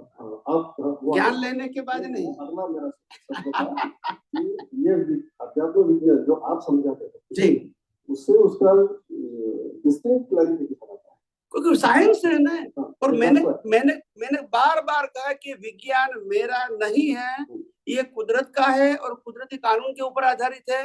मैंने कुदरत ने जो मेरे को अनुभव किया वही मैं बता रहा हूँ, और ये दुनिया की कोई भी व्यक्ति बता सकती है। It is clear, I am not owner, I am not controller. और किसी को ज्ञान हुआ है तो वो ओनर है, कंट्रोलर है, बोलते नहीं है। और कुदरत का ज्ञान कोई बता सकते हैं, क्योंकि मेरा आप समझा तो ये नहीं। आप समझो कि जो व्यक्ति बोल रहा है वो खुद कहता है मेरा नहीं है, ऐसा नहीं होता है। आपको दुनिया में नहीं सुनने मिलेगा ये। सभी कहेंगे उनका ज्ञान है, बोलते नहीं है। हमने पहली बार दुनिया में कहा ये कुदरत का ज्ञान है, और कोई भी व्यक्ति उसको बता सकती है, क्योंकि मेरा ज्ञान, मैं तो प्रेजेंट करता हूँ। अगर आपको 5% अनुभव हुआ दूसरे को बताओ, यस और नो, तो मालूम होता है ओनरशिप नहीं है। और ओनरशिप क्या है वो समझ में आना चाहिए आपको। जब ओनरशिप होगी तो रिस्ट्रिक्शन होगा, ओनरशिप होगी तो व्यक्ति सेंटर में रहेगी, ओनरशिप नहीं है तो व्यक्ति सेंटर में रहेगी ही नहीं। यस और नो, ये सनातन सत्य है। तो व्यक्ति को सेंटर में रख के सनातन सत्य की बात नहीं कर सकते। व्यक्ति को रिस्पेक्ट करना चाहिए, कोई भी महापुरुष हो। मैं व्यक्ति को ओनरशिप के रूप में लगा दूंगा वो ठीक, फिर विज्ञान समझ में फिर सेंट्रलाइज हो जाएगा। व्यक्ति का है तो उसका राइट किसको मिला है वही बोल सकता है, दूसरा आप समझे, परंपरा समझे। अभी अभी अभी अभी विज्ञान की बात कैसे आएगी बताइए। जब मैं परंपरा की बात करूंगा, विज्ञान की बात कैसे आएगी मेरे को बताओ। विज्ञान अनुभव के सब्जेक्ट है कि परंपरा का है, तो फिर खत्म हो गई बात। कोई भी व्यक्ति महापुरुषों के शब्दों को रिपीट कर सकता है, अच्छी तरह कर सकता है, मगर अनुभव, उनकी जब अनुभवी का मतलब उनकी हर भाषा में मौलिकता होती है, एग्जाम्पल में मौलिकता होती है, प्रेजेंटेशन में। आज दुनिया के साधु संत सन्यासी जो हमको मिलते हैं थिंकर, वो कहते हैं कि इतना सारा शास्त्रों का ज्ञान हमारे पास है, सभी धर्म गुरु के पास है, और हमारे पास ज्ञान का भंडार भी बहुत है, नॉलेज क्वांटिटी ऑफ नॉलेज, और क्रिया का भी नॉलेज बहुत है हमारे पास है सभी धर्मों में, और हम बताते रहते हैं, और हमारे सबका परंपरा का जीवन उसी से चलता है। मगर तुम्हारे पास क्या है, एक कुदरत है और दूसरी तरफ आत्मा है, फिर भी आपकी बात इतनी सारी क्यों निकलती है वो समझ में नहीं आती है। बोलते नहीं है, सब्जेक्ट तो ज्यादा है नहीं, न व्यक्ति की बात है, न क्रिया की बात है, न रिचुअल्स की बात है, न मंदिर संस्था की बात है, न गुरु शिष्य की बात है, तो इतनी बात निकलती कहाँ से? मतलब वही तो अनुभवी है ना, हम घर से प्लान करके तो आते नहीं क्या बताना है आज। वो स्वयं निकलती है। ये दर्शन का प्रभाव है, किसका है? नॉलेज नहीं है। और आज क्या बात करना है, हम प्रिपेयर होके नहीं आते हैं, हम समझे कि नहीं, और स्वयं वो निकलती है। और हर बातों को आप जोड़ेंगे पहले की आज की, तो सैद्धांतिक होगी, श्रद्धा की नहीं होगी। अगर सिद्धांत की बात हुई तो कभी क्रॉस नहीं होगी। श्रद्धा की बात में तो क्रॉस होना ही संभव है, क्योंकि वो बात ही श्रद्धा की है, आपको मानना है बस, कोई लॉजिक लगाना तो फिर क्या होगा। यहाँ आप पूछ सकते हैं कोई भी बात, छोटी छोटी पूछ सकते हैं। अहंकार, अज्ञान वो क्या है, कैसे स्टार्ट होता है, कैसे खत्म हो गया, कैसे बना है अहंकार, क्यों बना है, सब कुछ पूछ सकते हैं, क्योंकि यहाँ विजन है ना। जब नॉलेज वाले क्या कहेंगे, भाई ये बात है किताब में नहीं है, आपको जानने की जरूरत नहीं है। ऐसा नहीं कि मेरे पास नहीं है, बोलते नहीं है। वो क्या कहेंगे, तुमको जानने की जरूरत, क्योंकि उनके पास, तो भी कैसे बताएंगे आपको। बताइए मेरे को कैसे बताएंगे। तो वो क्या कहेंगे, भी जो कहा है ना इतना करो बस, आगे जानने की जरूरत, आगे जाओगे तो मिलेगा आपको। तो क्या करेंगे। और वो गलत नहीं है, वो सही है, उनके पास जो है वो बता रहे हैं। मगर ऐसा थोड़ी कहेंगे मेरे पास नहीं है तो तुम बताएंगे, तो उन्होंने गुड आंसर दे दिया कि अभी तुमको जरूरत, खत्म हो गई बात। तो ये दुनिया में ऐसा ही हर धर्म गुरु के पास ऐसा ही चलेगा, सभी धर्मों की बात है, क्योंकि लोगों को अपना अपना धर्म और संप्रदाय चलाना है। और इसीलिए मैं कहता हूँ धर्म संप्रदाय चलाने वाले समाज के लिए बहुत अच्छा काम करते हैं, क्योंकि इसी से लोग पाप पुण्य की वैल्यू करके पाप कम कम करने का प्रयास करते हैं, या तो पापों का प्रायश्चित करते हैं और शुभ क्रिया करने का प्रयास करते हैं, तभी हमारा समाज चलता है। तो वो अच्छा काम करते हैं, कोई गलत काम, मगर उसको मुक्ति का मार्ग बताना वो करेक्ट नहीं। समाज के लिए मानवता और पाप पुण्य की बातें बहुत इंपॉर्टेंट है, नहीं तो दुनिया चलेगी ही नहीं, चलेगी। पाप का डर नहीं रहेगा तो कौन समझेगा कि गुनाह करने की क्या, गुनाह क्यों नहीं करेंगे भी, हमको ताकत है तो हम आपके पास पैसा ले लेंगे, पाप तो है नहीं, हम मानते नहीं है। तो पहले जमाने में ताकत वाला था, जिसके पास ताकत है वो सब कुछ कर सकता है, पाप पुण्य की बात नहीं थी, वे जड़ता थे। तो धर्मगुरु जितने भी हैं वो समाज के लिए बहुत अच्छा करते हैं, to survive the society, survive the communication, survive the relation, survive the business. समझे ना, एक राष्ट्र को इकट्ठा करने में सामाजिक और धार्मिक की बातें बहुत जरूरी है। आप समझे, आज पाकिस्तान में क्या बोलते हैं, इस्लाम खतरे में सब इकट्ठे हो जाते हैं, किसके नाम पे हो जाते हैं, नाउ यू अंडरस्टैंड। तो जो भी है समाज के लिए क्या है, अच्छा है, यस और नो। इसीलिए गलत ऐसा नहीं है, गलत तो है ही नहीं, मानवता भी गलत नहीं है और धार्मिक सत्य भी गलत नहीं, सांप्रदायिक सत्य भी गलत नहीं है, मगर इसको आध्यात्म बोलते वो गलत है। आर्ट्स को आर्ट्स बोलो, कॉमर्स को कॉमर्स बोलो और साइंस को साइंस। मैं ये कहना चाहता हूँ, अगर कॉमर्स वाला कहेगा ये साइंस है, आर्ट्स वाला भी कहेगा ये साइंस है, तो फिर साइंस कौन समझेगा, ढूंढेगा कौन? आप कम से कम छोड़ दो भाई मैं कॉमर्स की बात करता हूँ बस, वो कहते हैं मैं आर्ट्स की बात करता हूँ, तो जिसको साइंस चाहिए वो ढूंढेगा ना। मगर आर्ट्स कॉमर्स वाले कहेंगे हम साइंस की बात करेंगे, फिर कौन ढूंढेगा ना। मिस्टेक कहाँ है मालूम है, आर्ट्स कॉमर्स वाले गलत, मगर आर्ट्स कॉमर्स वाले कहेंगे हम साइंस बताते हैं, वो गलत है। अभी समझ में आया मेरी बात ये है। बाकी हर लेवल पे कोई व्यक्ति गलत, फर्स्ट स्टैंडर्ड से लेके पीएचडी लेके कोई भी स्टूडेंट या टीचर गलत, उनके पास जो लेवल का ज्ञान है वो बताते हैं, इसमें कौन मना करता है, और गलत भी, और ऐसे ही तो आगे बढ़ते हैं ना। मगर पांचों कक्षा वाला बोलेगा कि 10वीं कक्षा का ज्ञान है तो फिर क्या होगा, वो तो गलत है ना। या बोलिए। तो अभी इसी विषय के बारे में आपके प्रश्न आपकी के कहने में अभी उभर आया है कि अहंकार क्यों बना है, अहंकार अज्ञानता से बना है, क्यों बनाया है, बना है अज्ञानता से बना है, अज्ञानता से बना, ठीक है, लेकिन वो क्यों बना है, अहंकार अज्ञानता है इसीलिए बना है। हाँ तो अलग है अहंकार का स्वरूप, अहंकार बेसिकली अहंकार बना क्यों,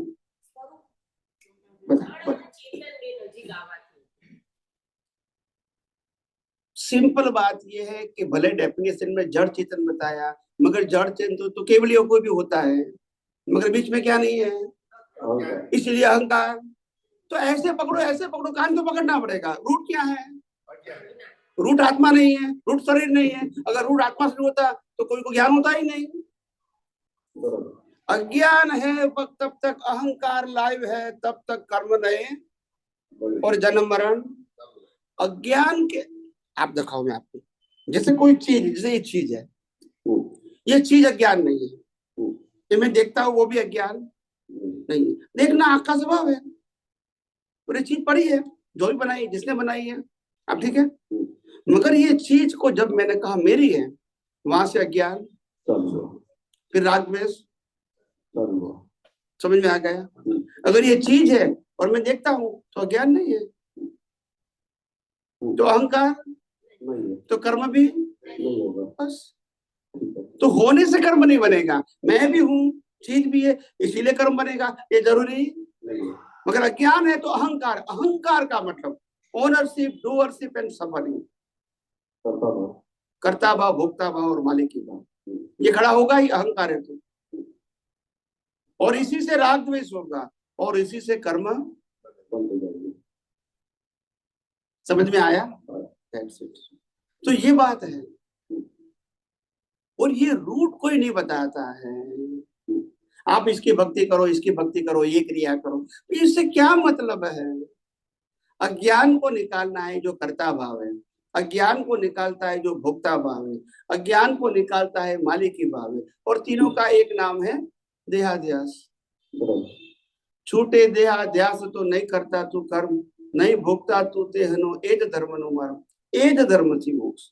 देहाध्यास खत्म नहीं होता है, और देहाध्यास का मतलब कर्ता भाव, भोक्ता भाव और मालिकी भाव, और उसका तीनों का एक नाम है अज्ञान। इसीलिए मैंने कहा ज्ञानावरण, दर्शनावरण, मोहनीय का एक नाम है अज्ञान। ये सब कुछ मैंने बताया है, ये कोई पहली बार नहीं बता रहा हूँ। तो साइंस में सब कुछ पहले बताया, आज बताया, भविष्य में बताया, टैली हो जाएगा, क्योंकि सिद्धांत की बात है। ये मेरा व्यू पॉइंट, यूनिवर्सल ट्रुथ बात है, सबको लागू होगा, मानेगा या नहीं मानेगा। कुदरत का कानून सबको मालूम लागू होगा, तोड़ेगा तो कुदरत इसको पनिश करेंगे। यस, तो दूसरा विषय बात करनी थी। कल अपने अध्यात्म, वो समय के बारे में बोलना प्लीज। हो नहीं, मतलब मैं ऐसा नहीं कहता हूँ समाप्त करना है, मगर बताना हमको कि मेरे पास तो कोई बड़ी बड़ी है नहीं, मैं देख नहीं सकता, मगर यहाँ तो उल्टा हो गया। कोई बात नहीं, जो भी है आप मेरे को बताना। कल के ग्रुप में आपका 5-6 मिनट का वीडियो आया है ध्यान के बारे में। ध्यान का उद्देश्य क्या है, ऐसा वीडियो है, वो 5 मिनट के बाद सुबह में जो भी, हाँ होगा, किसी ने पूछा होगा तो मेरा नहीं मिला, ठीक है, लेकिन वो आज सुबह देखा होगा, तो उसी के बारे में थोड़ी बात करेंगे प्लीज। कि ध्यान हम बोलते हैं कि वो एक शरीर की प्रकृति की क्रिया है, लेकिन उस क्रिया में आपने थोड़ा ऐसा बताया, वो मैं थोड़ा स्पष्टीकरण चाहता हूँ उसके बारे में जी, कि वो ध्यान पुरुषार्थ में कन्वर्ट हो सकता है। प्रतिष्ठित आत्मा जैसे कोई क्रिया, नॉर्मल क्रिया नहीं क्रिया करते हैं, वैसे ध्यान ये भी क्रिया कर रहे हैं, और लेकिन उसमें मन थोड़ा कंसंट्रेट रहता है, तो उस समय भी प्रतिष्ठित आत्मा जो क्रिया करे, ऐसी कौन सी क्रिया करे कि जो आत्मा के पास पहुंची जाए। थोड़ा मालूम है, शॉर्ट में मालूम है, लेकिन आप थोड़ा सा विस्तार पूर्वक बताएं, शॉर्ट में ध्यान आत्मा की तरफ पहुंचने के लिए ध्यान कैसा करें, या आप थोड़ा विस्तार से बताएं तो यस, अच्छा रहेगा। दुनिया में जो ध्यान चलता है वो कंसंट्रेशन है। क्या है? कंसंट्रेट ऑन एनी सब्जेक्ट, चाहे गुरु, चाहे भगवान, चाहे मंदिर, मंत्र, जो भी है उसको कंसंट्रेट कहोगे। इसमें दुनिया में ध्यान कहते हैं। ध्यान का मतलब कंसंट्रेशन, एकाग्रता। क्या बोलते हैं? एकाग्रता। ये दुनिया का ध्यान है। दूसरा ध्यान है कि कुंडलिनी जागृति, यहाँ ध्यान करो, यहाँ करो, यहाँ करो, यहाँ करो, यहाँ करो, ये अलग अलग प्रकार ध्यान। वो ध्यान है, वो भी एक प्रकार का कंसंट्रेशन है। अंदर तो कोई चक्र वक्र है नहीं, आप इमेजिनरी करके करते हैं, पर वो भी सब्जेक्ट टू कंसंट्रेशन। ध्यान का मतलब क्या है? एज अ साइंटिफिक वे, ध्यान का मतलब होता है अवेयरनेस। क्या होता है? अवेयरनेस। चाहे वो संसारी ध्यान है, धार्मिक ध्यान है या आध्यात्मिक ध्यान है, ध्यान अवेयरनेस है। और ध्यान का उपयोग, आप समझे ना, वो आपका पुरुषार्थ है, उपयोग। मगर ध्यान का मतलब अवेयरनेस। जैसे बताऊं आपको, मैंने बता दिया कि तुम मन वचन काया से मुक्त ऐसा शुद्ध आत्मा हो, और मन वचन काया उनकी अवस्था और 5 इंद्रियों से अनुभव में आती पूरी सृष्टि है, कुदरती रचना है। करेक्ट? ये मैंने आपको ज्ञान और दर्शन दे दिया। अभी आपको पहले समझ में आ जाना चाहिए, आपके क्या कहते हैं, आपकी डाइजेस्टिंग पावर से, खुद की सोच से। मैंने बता दिया, आपने सुना तो वो श्रुत ज्ञान है, उसको मति ज्ञान में कन्वर्ट करना वो इंडिविजुअल बात है। श्रुत तो 1000 लोग सुन सकते हैं, मगर मति ज्ञान क्या होता है? इंडिविजुअल होता है। तो जो आपने अभी ये विज्ञान को सुनने के बाद डाइजेस्ट किया, क्या किया? डाइजेस्ट। वो आप लक्ष्य में रखो कि अभी मैं शुद्धात्मा, बाकी सब कुदरत का देखना है, वो लक्ष्य में रखो। जब उपयोग करोगे तो पुरुषार्थ कहेंगे, नहीं करोगे तो प्रमाद कहेंगे। है और नहीं करते तभी प्रमाद है ही नहीं तो अज्ञानी कहेंगे, है और उपयोग नहीं करेंगे तो प्रमाद कहेंगे, और है और उपयोग करेंगे तो पुरुषार्थ कहेंगे। तो पुरुषार्थ का फल क्या मिलेगा? सेपरेशन। सेपरेशन का फायदा क्या होगा? अहंकार या अज्ञान खत्म होगा, और अज्ञान खत्म होना वही मुक्ति का बस।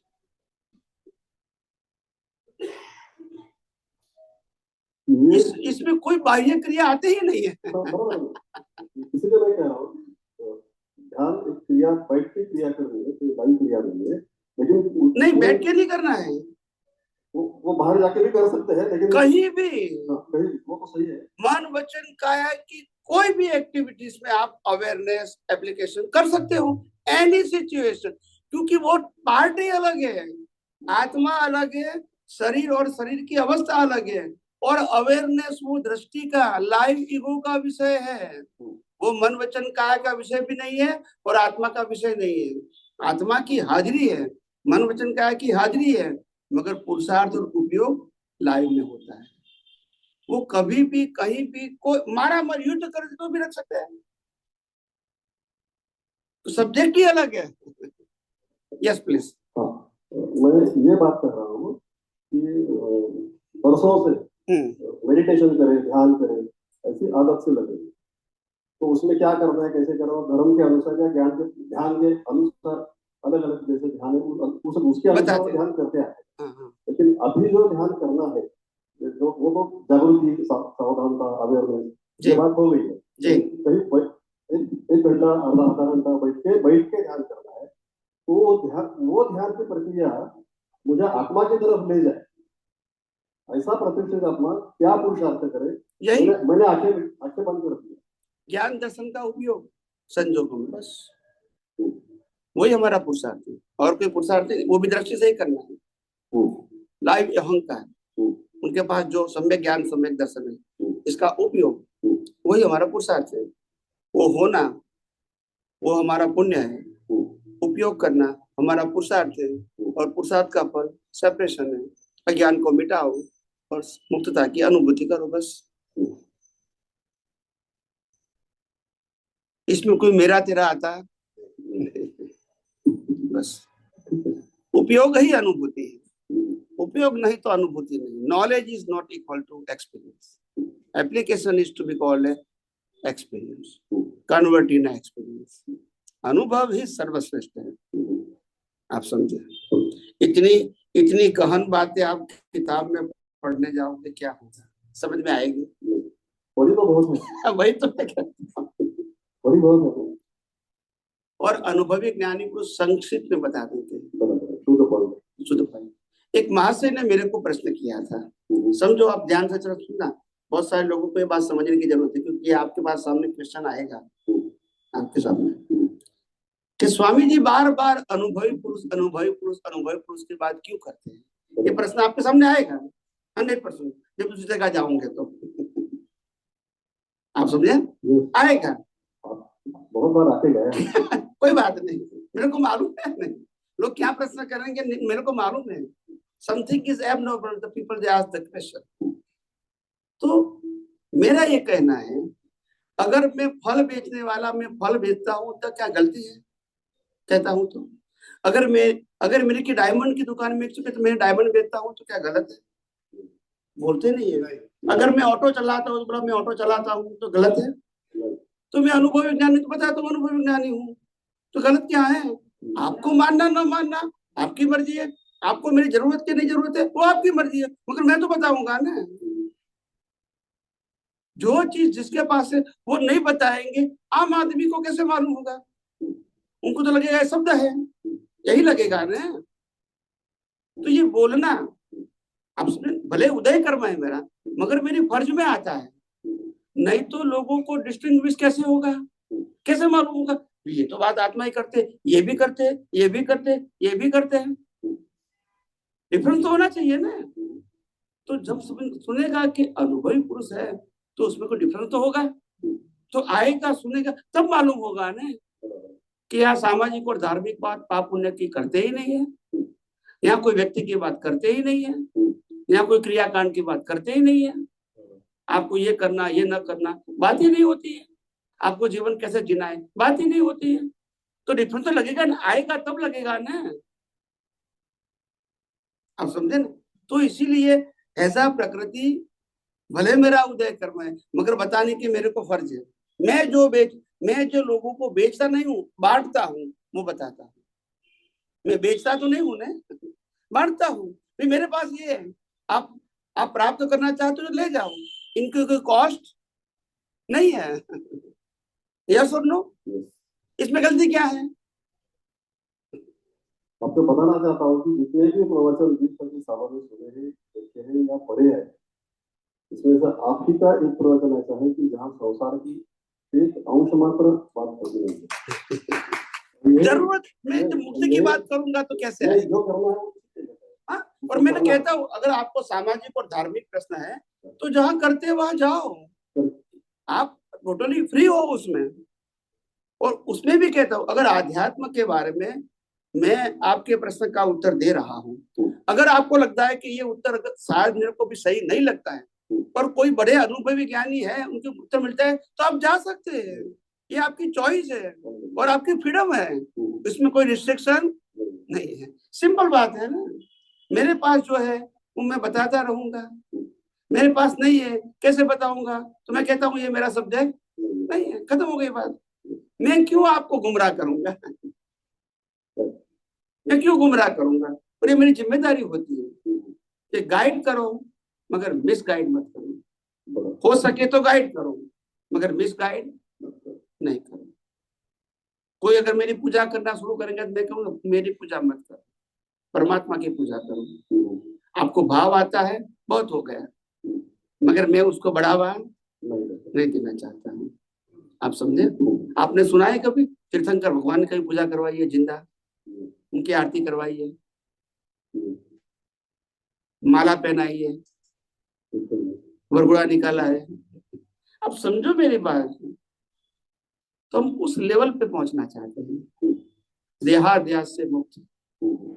इसका मतलब नहीं है कि जो लोग करते हैं वो गलत करते हैं या गलत करना चाहते हैं उनकी भावना भी गलत है, नहीं, उनकी भावना सही है, मगर ये व्यवहार से इंटरप्रिटेशन रॉन्ग जाता है। व्यक्ति पूजा, दैट इज रॉन्ग। क्रिया रॉन्ग नहीं है, आप समझे? उसके आधार से विजन जाता है वो रॉन्ग जाता है। तो हमारा काम क्या है? दृष्टि को करेक्ट करना। व्यवहार तो उदय कर्म नादि करते ही रहेंगे, क्या करेंगे? ना कहेंगे तो भी करेंगे, यस और नो? मगर हमारा क्या है? दृष्टि देना। क्या देना है? फिर बाद में जो होता है वो तो कुदरती रचना है, क्या करेंगे? इसलिए उनकी गलती ऐसा भी नहीं कहते, हम विज्ञान को बताते रहेंगे बस। लोग कितना विज्ञान समझे वो उनका सब्जेक्ट है, हम बताते रहेंगे। इसलिए मैंने कहा मैं किसी की प्रकृति को बदलने के लिए नहीं आया हूँ, वो करे या ना करे मेरा विषय नहीं है, मगर मैं लोगों की दृष्टि को बदलने आया हूँ। और आज दृष्टि परिवर्तन, नेक्स्ट में वो उदय में आएगा। तो आज हम देखेंगे कि उदय में आ जाएगा, सुनने के बाद भी ऐसा पॉसिबल नहीं है। आप समझे? दादा भगवान ने श्रीमद राजचंद्र का एक एग्जाम्पल दिया था, अभी समाप्त करते हैं। दादा भगवान ने श्रीमद राजचंद्र का एग्जाम्पल दिया था। उनके बहुत नजदीक के जो शिष्य थे, मैं नाम भूल गया, वो दोनों श्रीमद राजचंद्र जी ऊपर बैठे थे और वो नीचे एक दूसरे से झगड़ रहे थे। और एक शिष्य ने दूसरे शिष्य को कहा तुम गधे जैसे हो। क्या कहा? तो सामने वाला तो गुस्सा हो गया। तो दोनों झगड़ते झगड़ते श्रीमद राजचंद्र के पास आए। जिसको गधा सुनना पड़ा वो कह रहे क्या कहूँ भगवान, ये मेरे को गधा बोलता है, ये बोलना चाहिए? नहीं बोलना चाहिए ना। तो श्रीमद राजचंद्र ने क्या उत्तर दिया मालूम है? मैं तुमको कितने सालों से कहता हूँ तुम शुद्धात्मा है, शुद्धात्मा है, वो नहीं स्वीकार करते, और गधा का वो स्वीकार कर लिया। नहीं समझ में आया? स्वीकार कर दिया, वो तुम्हारी, वो बोले ना बोले, तुमने स्वीकार क्यों कर लिया? बराबर। तो ये प्रश्न खड़ा हुआ ना। और मैं कितनी बार बोलता हूँ कि तुम शुद्ध आत्मा हो, तो स्वीकार नहीं करते हो। बात दृष्टि है, वो शब्दों की नहीं है। तो महापुरुषों की बातें ऐसे मर्म में होती है, ऐसे कोई लंबा लंबा लेक्चर नहीं होता है, बहुत शॉर्ट एंड स्वीट हो जाती है, उसमें बहुत मर्म होता है। तुम लोगों की क्रिया और जबान की वैल्यू करते हैं, नहीं करो। ये तो होती रहेगी, ये तो होती रहेगी, क्योंकि उनके हाथ में भी नहीं है। क्या है, इसको कर्ता भाव से मत देखो।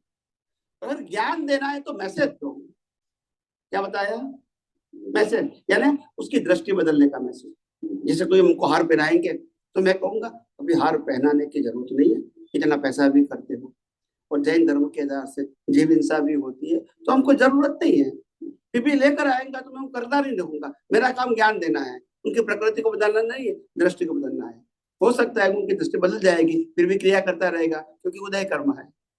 तो ये ज्ञान मेरे पास होना चाहिए, रैंडम नहीं होना चाहिए। मैं कहता हूँ मैं प्रकृति को बदलने के लिए नहीं आया हूँ, और कहने के बाद किसी को प्रकृति चेंज नहीं होती है तो मैं गुस्सा करूंगा, तो मेरा ज्ञान वो ठीक। तो हर बातों को ध्यान में रखना है। इसको कहते हैं, ज्ञानी कहते हैं ना, एक डायलॉग बोल दिया उसके पीछे पड़ जाएंगे, ऐसा नहीं है। पूरा विजन होना चाहिए, चौगर्दम से जो बोलेगा वो उसका विजन स्वरूप होना चाहिए, लाइव होना चाहिए उनको। ऐसा नहीं कि अभी ये बोल दिया फिर ये बोल दिया, ऐसा नहीं। हर बातों को वो उसके विजन में होना चाहिए, चौगर्दम से बोलते हैं, by all angle and by all aspect. ये इसी को ज्ञानी बोलते हैं। उस ज्ञानी वो डायलॉग नहीं बोलते हैं, आप समझे ना, उसके विजन में हर समय पूरा साइंस होता है। और आपका प्रश्न तो बहुत छोटा है, स्मॉलेस्ट है, तो उसको आंसर लेने में कोई दिक्कत नहीं है।